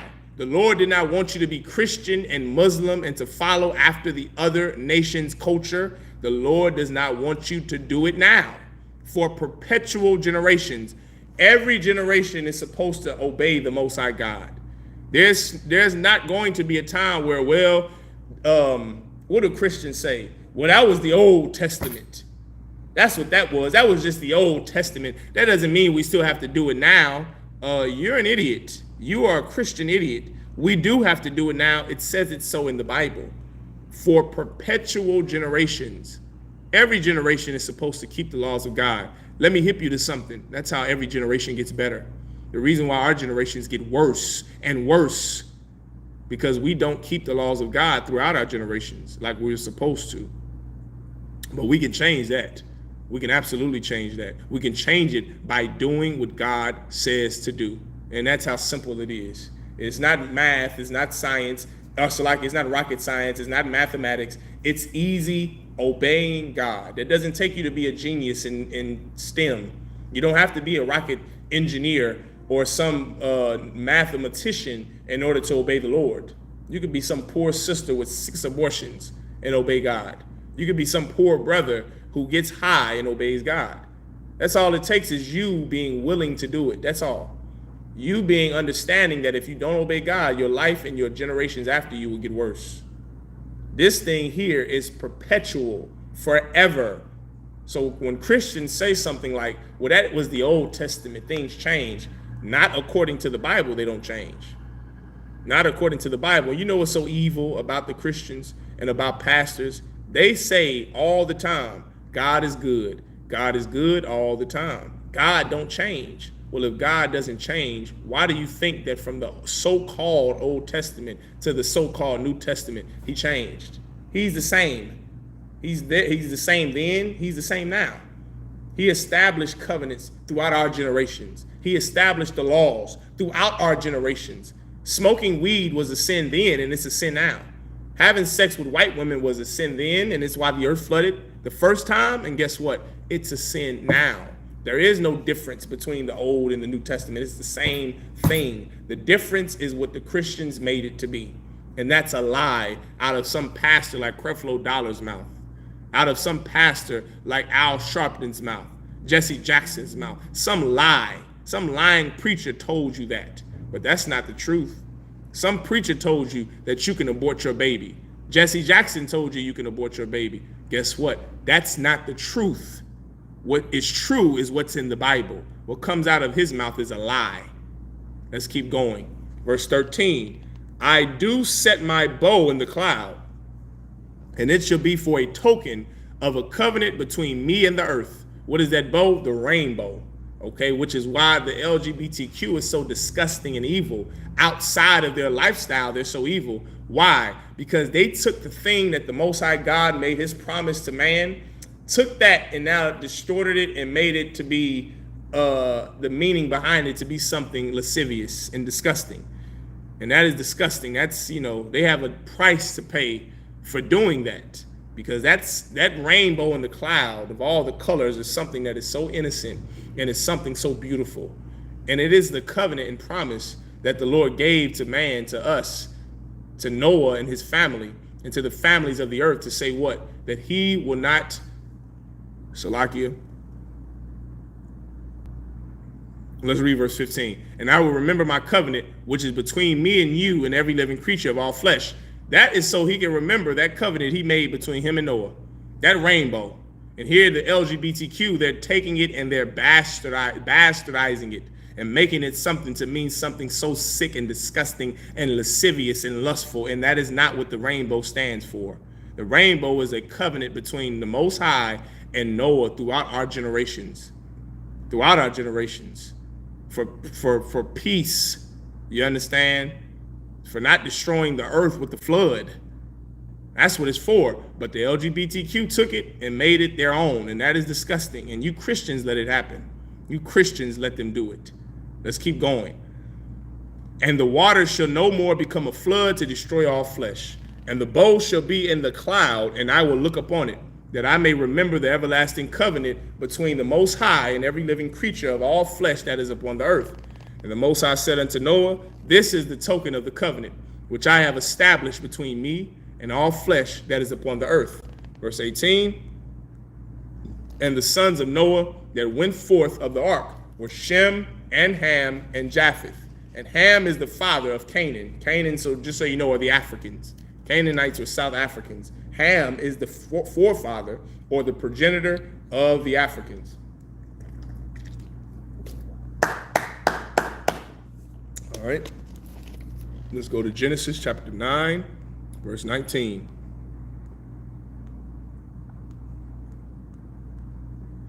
Shalashah, Ilah, Bunya, Nach, Wama'alah, Napatazah, Kal, Ha'aratazah. Verse 20. Wayachal, Nach, Ayash, Ha'adama, Wayatai, Karam. Verse 21.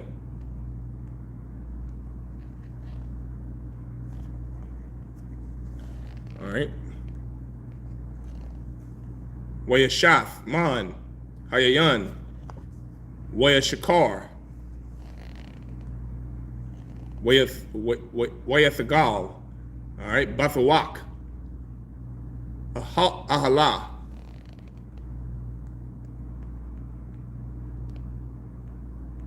verse 22, Wayara'ah, Cham, Abiyah, Kana'ain, Ath, Irawath, Abayan, Salakia, Abiyawah, Wayagad, Lashanya, Achayawa, Bakawatazah, verse 23.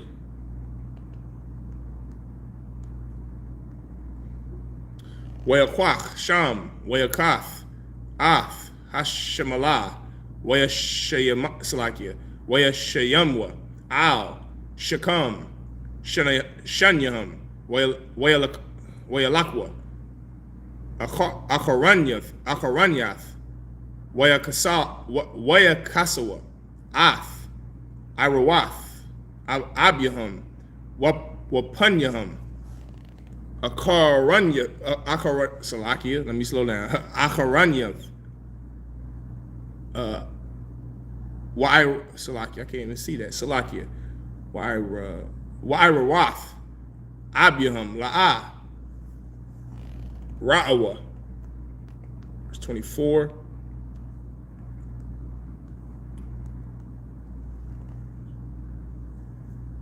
Wayakwatazah. Nach. Mayanawa. Wayadai. Ath. Ashar, Aisha, Lawa, Banawa, Salakia, Hakwatan, verse 25,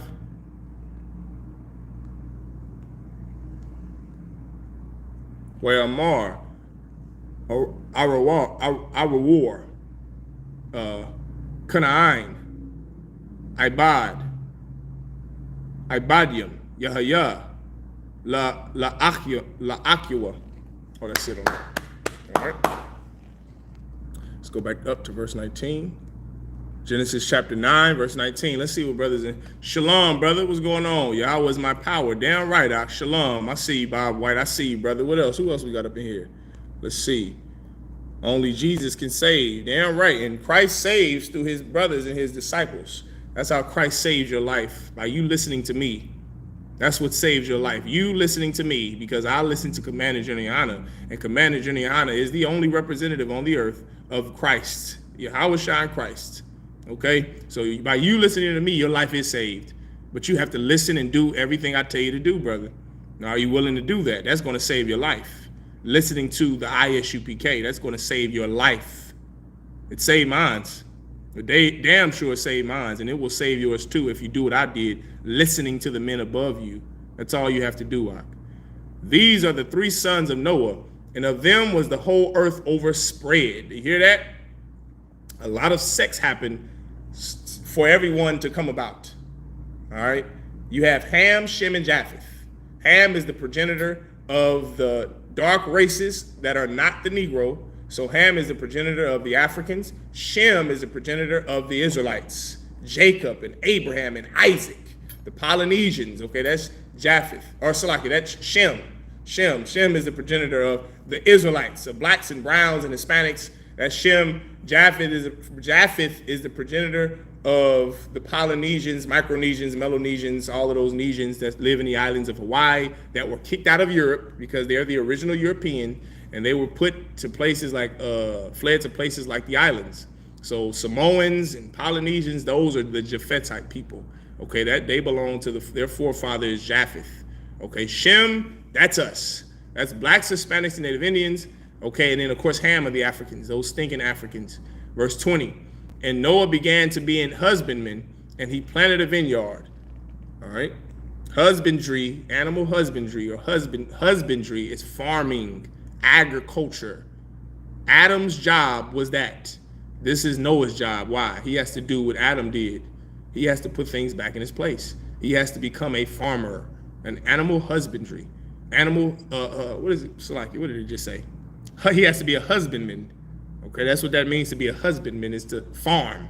It's an old phrase for farming. Verse 21, and he drank of the wine and was drunken, and he was uncovered within his tent.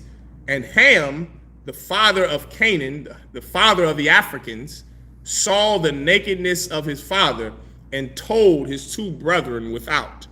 Just like some old stinking heathen, they find it funny to uncover someone's shame.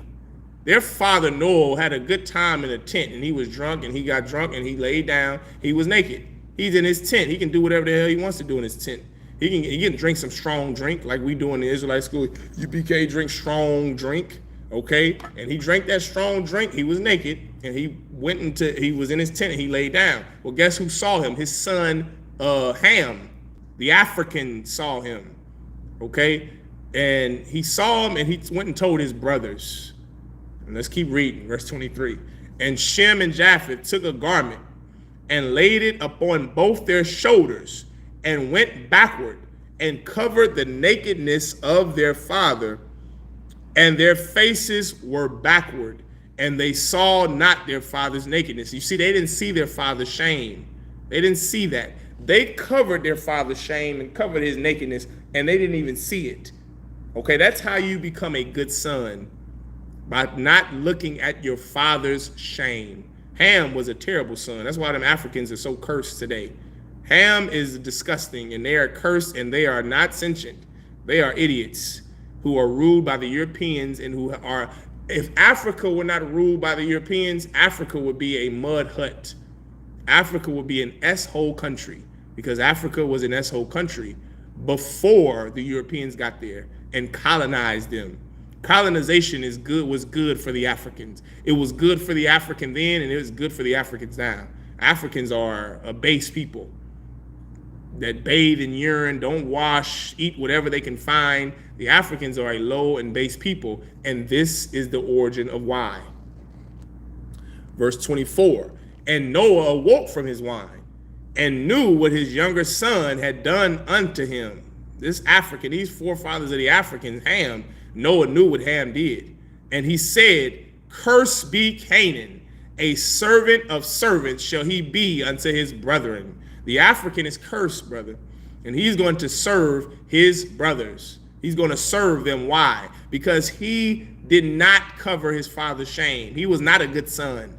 So now his seed, his sons, his generations, his what the hell do you call it? One of my favorite words, posterity. Now his posterity is cursed because of him being a terrible son. Okay, Africans are nasty and disgusting and base. And if it weren't for the Romans and the Greeks and Europe, they would be, nothing over there.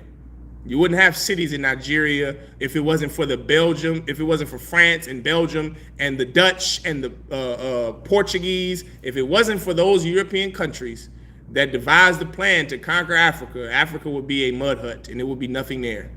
It would just be a lot of cannibalism and a lot of rape. The same thing that goes on now with white people over there. Those are base people who can't do anything without someone over top of them because they are cursed from Noah, from the Most High. Everyone understand? This is Genesis chapter 9, verse 26. We'amar, Barawak, Yahweh, Alahaya, Sham, We'ahaya, Canaan, Ibad, Lamawah. Verse 27. Yapath, Alahayim, Layapath, Wayashakan, Ba'ahalia, Sham, Wayaya, Canaan, Ibad, Lamawah. Verse 28.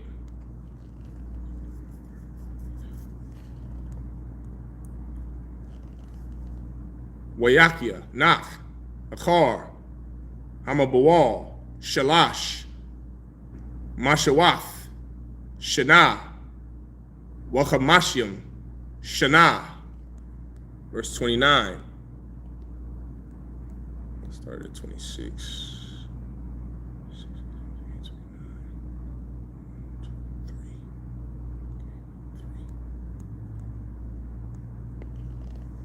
Wayahayawa, Kal, Yamya, Nach, Thashai, Ma'awath, Shana, Wachamashyam, Shana, Wayamath.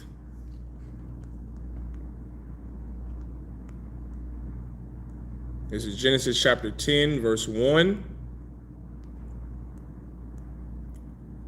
Wa'ala, Thawaladath, Banya, Nach, Sham, Kam, Wayapath, Wayawaladwa, Laham, Banyam, Achar, Hamabawal.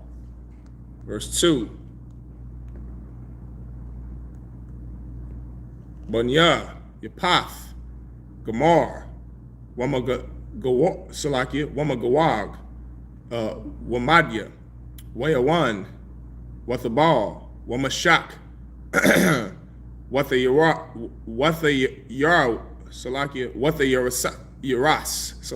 Yaras. Verse 3. Wabunya, Gamar, Ashakanaz, Warrior Path, Wathagaramah. All right. Let's go back to verse 26, chapter 9. All right, this is Genesis chapter 9, verse 26. And he said, blessed be the most high power of Shem and Salakia. And he said, blessed be the most high power of Shem, and Canaan shall be his servant. Verse 27. The Most High shall enlarge Japheth, and he shall dwell in the tents of Shem, and Canaan shall be his servant. Verse 28, and Noah lived after the flood 350 years, and all the days of Noah were 950 years, and he died. Genesis chapter 10, verse 1. Now these are the generations of the sons of Noah, Shem, Ham, and Japheth. And unto them were sons born after the flood. Verse 2. The sons of Japheth, Gomer, and Magog, and Madai, and Javan, and Tubal, and Meshech, and Tyrus. Verse 3. And the sons of Gomer, Ashkenaz, and Rephath, and Togarmah. All right. Verse 4. Wabunya, Yawan, Eliashah. Eliashah. That's Eliashah. Watharashash. Kathayam. Wadadunyam. All right. Verse 5.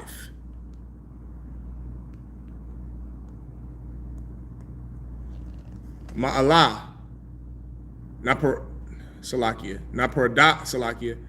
Napardawa. Ayaya. Hagarium. All right, Hagarium. Baratazatham. Ayash. Lalashanyu. Salakia. Lalashanwa. Lamashapakatham. Mashapakatham. Lamapashakatham. Lamashapakatham. That's a little tongue twister there. Lamashapakatham. All right. Bagoyaham. Verse 6.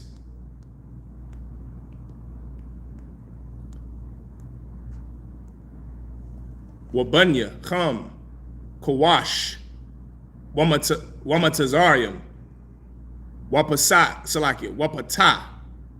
No, that's not right. Salakia. Wapawat. All right. Wapawat. Wakanine. Verse 7. Wabunya, Kawash, Sabah, Waka Wayala, Wasabath, Waima, Wasabatha Salakia, Wasabathka, Wabunya, Ra'ima, all right, Shaba'a, Salakia, Shaba'a, Wadadan. Verse 8. Wakawash, Yalad, Ath, Namarad, Hawa'ah, Hakal, Lahayawath, Gabar, Baratazah. Verse 9.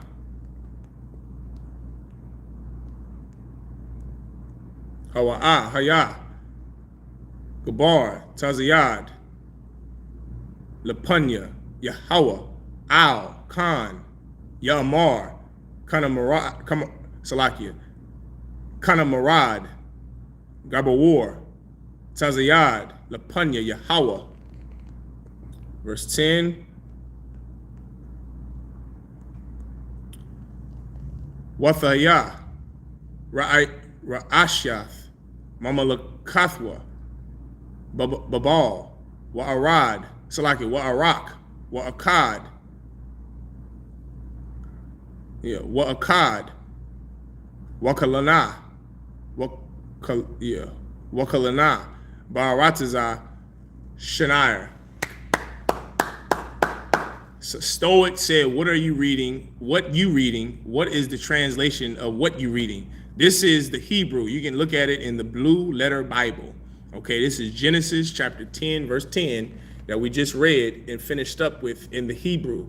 That's called the Hebrew. That's Hebrew for you, Stoic. Okay, not Yiddish, Hebrew. All right, so now we in Genesis. Now let's go back to the English. This is Genesis chapter 10, verse 4. And the sons of Javan, Elisha, and Tarashi, Kittim, and Dodanim. By these were the isle of the Gentiles divided in their lands, everyone after his tongue, after their families, in their nations, the way the Most High God always wanted things to be. For every nation to have their part on the earth, their land, their business, their people, their language, their heritage, their culture, their law, their God. That's the way the Lord wanted life to be set up, for everyone to have their corner and the Israelites to be over everyone. Okay, that's what he wanted. Peace. Okay, that's what he wanted. And so right now we're reading about the history of these nations, the history of the different nations that were on the land or on the earth at this time. Okay, Salakia.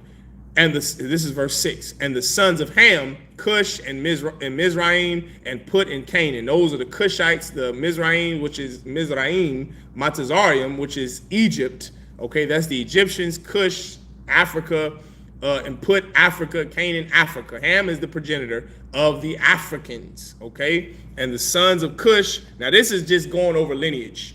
Okay, which is important. Lineage, who your father is very important according to the Bible. So who your father is important according to God. And that's why it's so important that brothers and sisters know, okay, I descend from this man. He's a black man. He's a Hispanic. He's a Mexican. He's a so-called Mexican, my forefathers. My forefathers are so-called black man from Louisiana. His great-grandfather was a slave in Louisiana. Why is that important? I'll tell you why. Because then you're able to know if you're an Israelite or not. So many people say that they're an Israelite because everyone wants to be the chosen people of God. But everyone cannot be the chosen people of God. Only the people who descend from the children of slaves in this Western Hemisphere, the so-called the Benjamites, the so-called West Indies, the Judites, the so-called Negroes in America, the Issacharites, the so-called Mexicans, the Guatemala, Asher, and it's their 12 tribes of Israel, and everybody is not them. Only so-called blacks, Hispanics, and Native Indians, who the world hates. Okay? It's important to know who your father is so you know who you are. Everyone understand? You don't know who you are if you don't know who your father is. Okay? Let's keep going. And the sons of Cush, Seba, and Havilah, and Sabbath, and Ramah, and Sabetcha, and the sons of Ramah, Sheba, and Dedan. And Cush begat Nimrod. He began to be a mighty one in the earth. Verse 9. He was a mighty hunter, that's Tazayad in the Hebrew, before the Most High. Wherefore it is said, even as Nimrod, the mighty hunter before the Most High. Nimrod was a disgusting piece of garbage who was a mighty hunter, a cunning killer. Okay, and he ruled at this time. And Nimrod, we'll get into it more next week with the latter scriptures. But this is verse 9. It said that even as Nimrod, the mighty hunter before the Most High. Nimrod was a tyrant. No, Nimrod, that's why you need to learn the Bible. Stoic. People just say anything. Nimrod was not a tyrant. Tyrannical against who? He was in charge. Nimrod was a king. That's what Nimrod was. And he was a heathen. He was an African, which means, oh God, he was ugly and he stunk. That we do know because Africans are hideous and they stink and they're just base people. Nimrod was base, but he could kill. Okay, he was a killer, just like Goliath. Goliath was an African. He could kill, but they were hideous and ugly and stunk and just base and ate anything and had sex with anything. Man, woman, child. They're just disgusting people, the Africans. That's where homosexuality does not come from the Greeks and Romans. It comes from the Africans. Stinkiness and just filth. Any filthy thing you can think of, that is the Africans. They're just a filthy, base, low, disgusting people. And God hated Nimrod, just like God hates the Africans. Nimrod was a stinky king who was a filthy, disgusting bastard who God was staunchly against. And that is the birthday you celebrate on December the 25th every year. Nimrod, some stinking, filthy African who God hated. Verse 10, and the beginning of his kingdom was Babel, and Erech, and Akkad, and Akkad, and the Kelana, and the land of Shinar. All right, with that, I imagine just me up here. All right, let's get this right.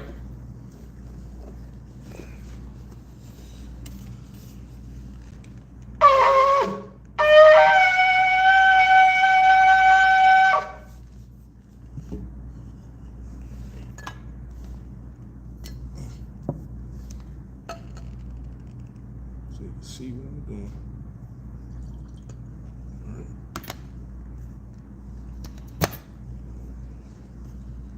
La Yasha'Allah.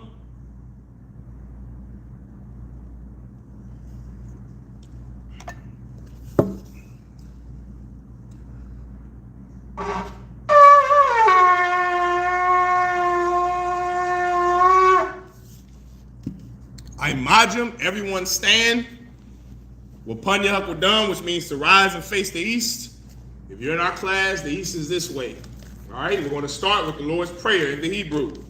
The Lord's Prayer in the Hebrew. Abanawa, Shabbat Shemaya, Kodash, Hayah, Shemka, Yahweh, Malakwavka, Tabaha, Ratazaka, Hayah, Aisha, Ba'aratazah, Kawa, Hayah, Bashemaya, Nathananawa, Lacham, Kal, Yawam, Wasalachlanawa, Kabawafnawa, Kasalachnawa, Kabawafyanawa, Walaa, Tabayanawa, Salakia, Banasayawan, Abal, Hawashayanawa, Mayan, Ra, Kaya, Lakak, Hamalakwaf, Waha'ala, Wahataparath, Laiwalamyam, Aman.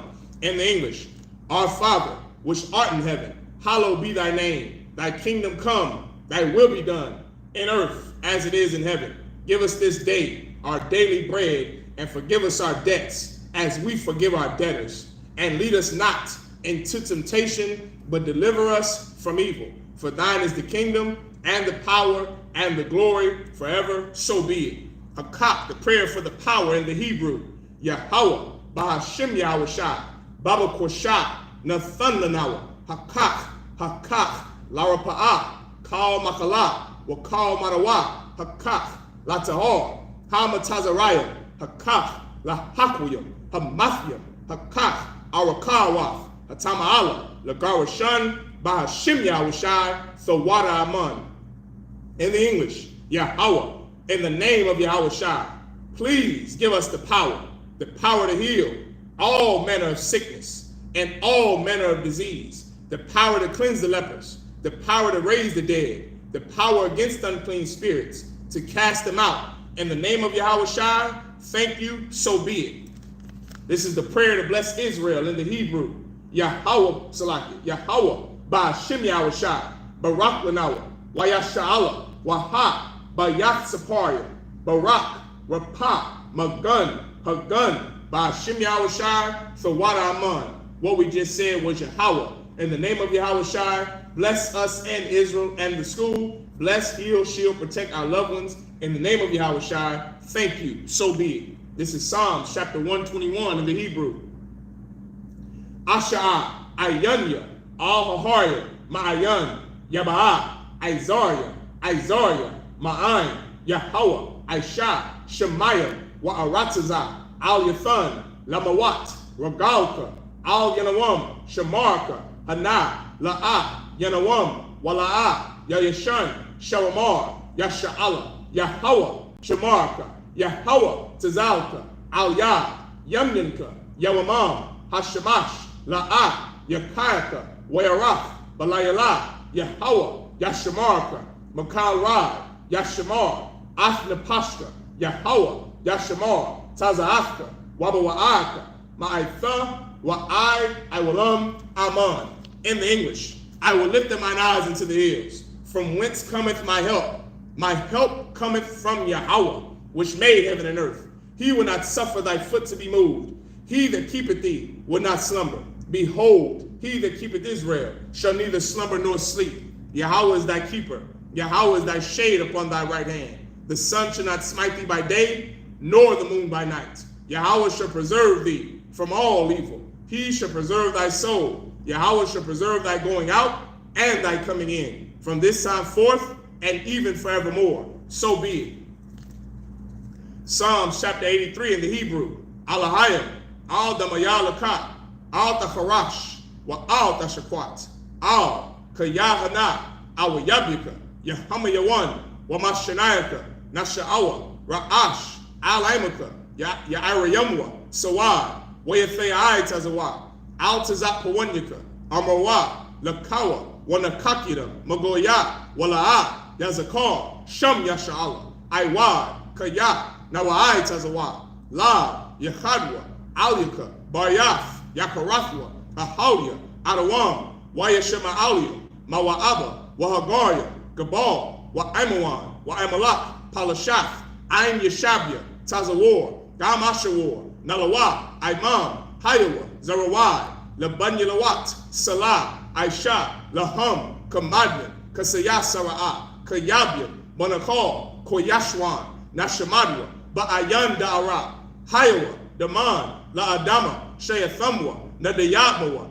Ka'irab, Wakazaaba, Wakazabat, Wakatazalmanai, Kal Nasaya Kamwa, Ashar, Amarwa, Nayarasha, Lanawa, Af, Na'awaf, Alahayam, Alahaya, Shayathamwa, Kagalgala, Kakwash, Lapanyaraka, Ka'ash, Thaba'ira Ya'ira, Wakalahaba, Thalahat, Aryam, Khan, Tharadatma, Basairaka, Wabasawapafka, Thabahalam, Malaa, Panyaham, Kwalawan, Wayabakwashwa, Shemka, Yahawa, Yabashwa, Wayabahawa, Aidiyai, Wayakaparwa, Wayabadwa, Wayadaiwa, Kayat, Atha, Shemka, Yahawa, Labatka, Al, Yawan, Al, Kal, Ha'arataza, Aman.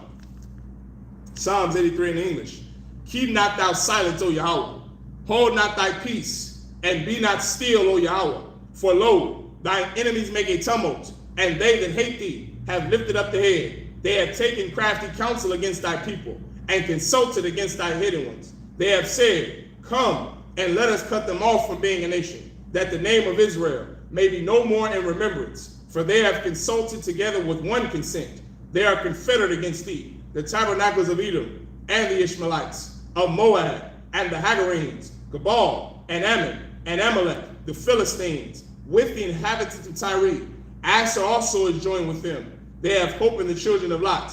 Salah, do unto them as unto the Midianites, as to Sisera, as to Jabin, at the brook of Kisan, which perished at Endor. They became as dung for the earth. Make their nobles like Oreb, and like Zeb, yea, all their princes, as Zabah, and as Amunah, who said, let us take to ourselves the houses of Yahweh in possession. O my power, make them like a wheel, as the stubble before the wind, as the fire burneth the wood, and as the flame setteth the mountains on fire. So persecute them with thy tempest, and make them afraid with thy storm. Fill their faces with shame, that they may seek thy name. O Yahweh, let them be confounded and troubled forever. Yea, let them be put to shame and perish, that men may know that thou, whose name alone is Yahweh, art the most high over all the earth. So be it. The prayer for the blessings of the power structure in Hebrew. Barakatha Yahweh, why Yahweh Shai, why Mayaka Allah, why Alahayim, Matazabia, Alawap Yahana, Ha Alawapyam, Ha Saranyam, Ha Kwatazayanyam, Ha Kayayalyam, Waha Hwafyam, Yahweh, Ba'ashim Yahweh Shai, the water Aman. In the English, bless you Yahweh, and Yahweh Shai, and Michael, and the angels, commanding General Yahana, the generals, the captains, the officers, the troopers, and the sisters. Yahweh, in the name of Yahweh Shai, thank you, so be it. Sar, which means to turn. All right.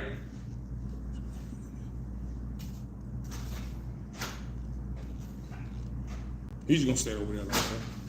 All right.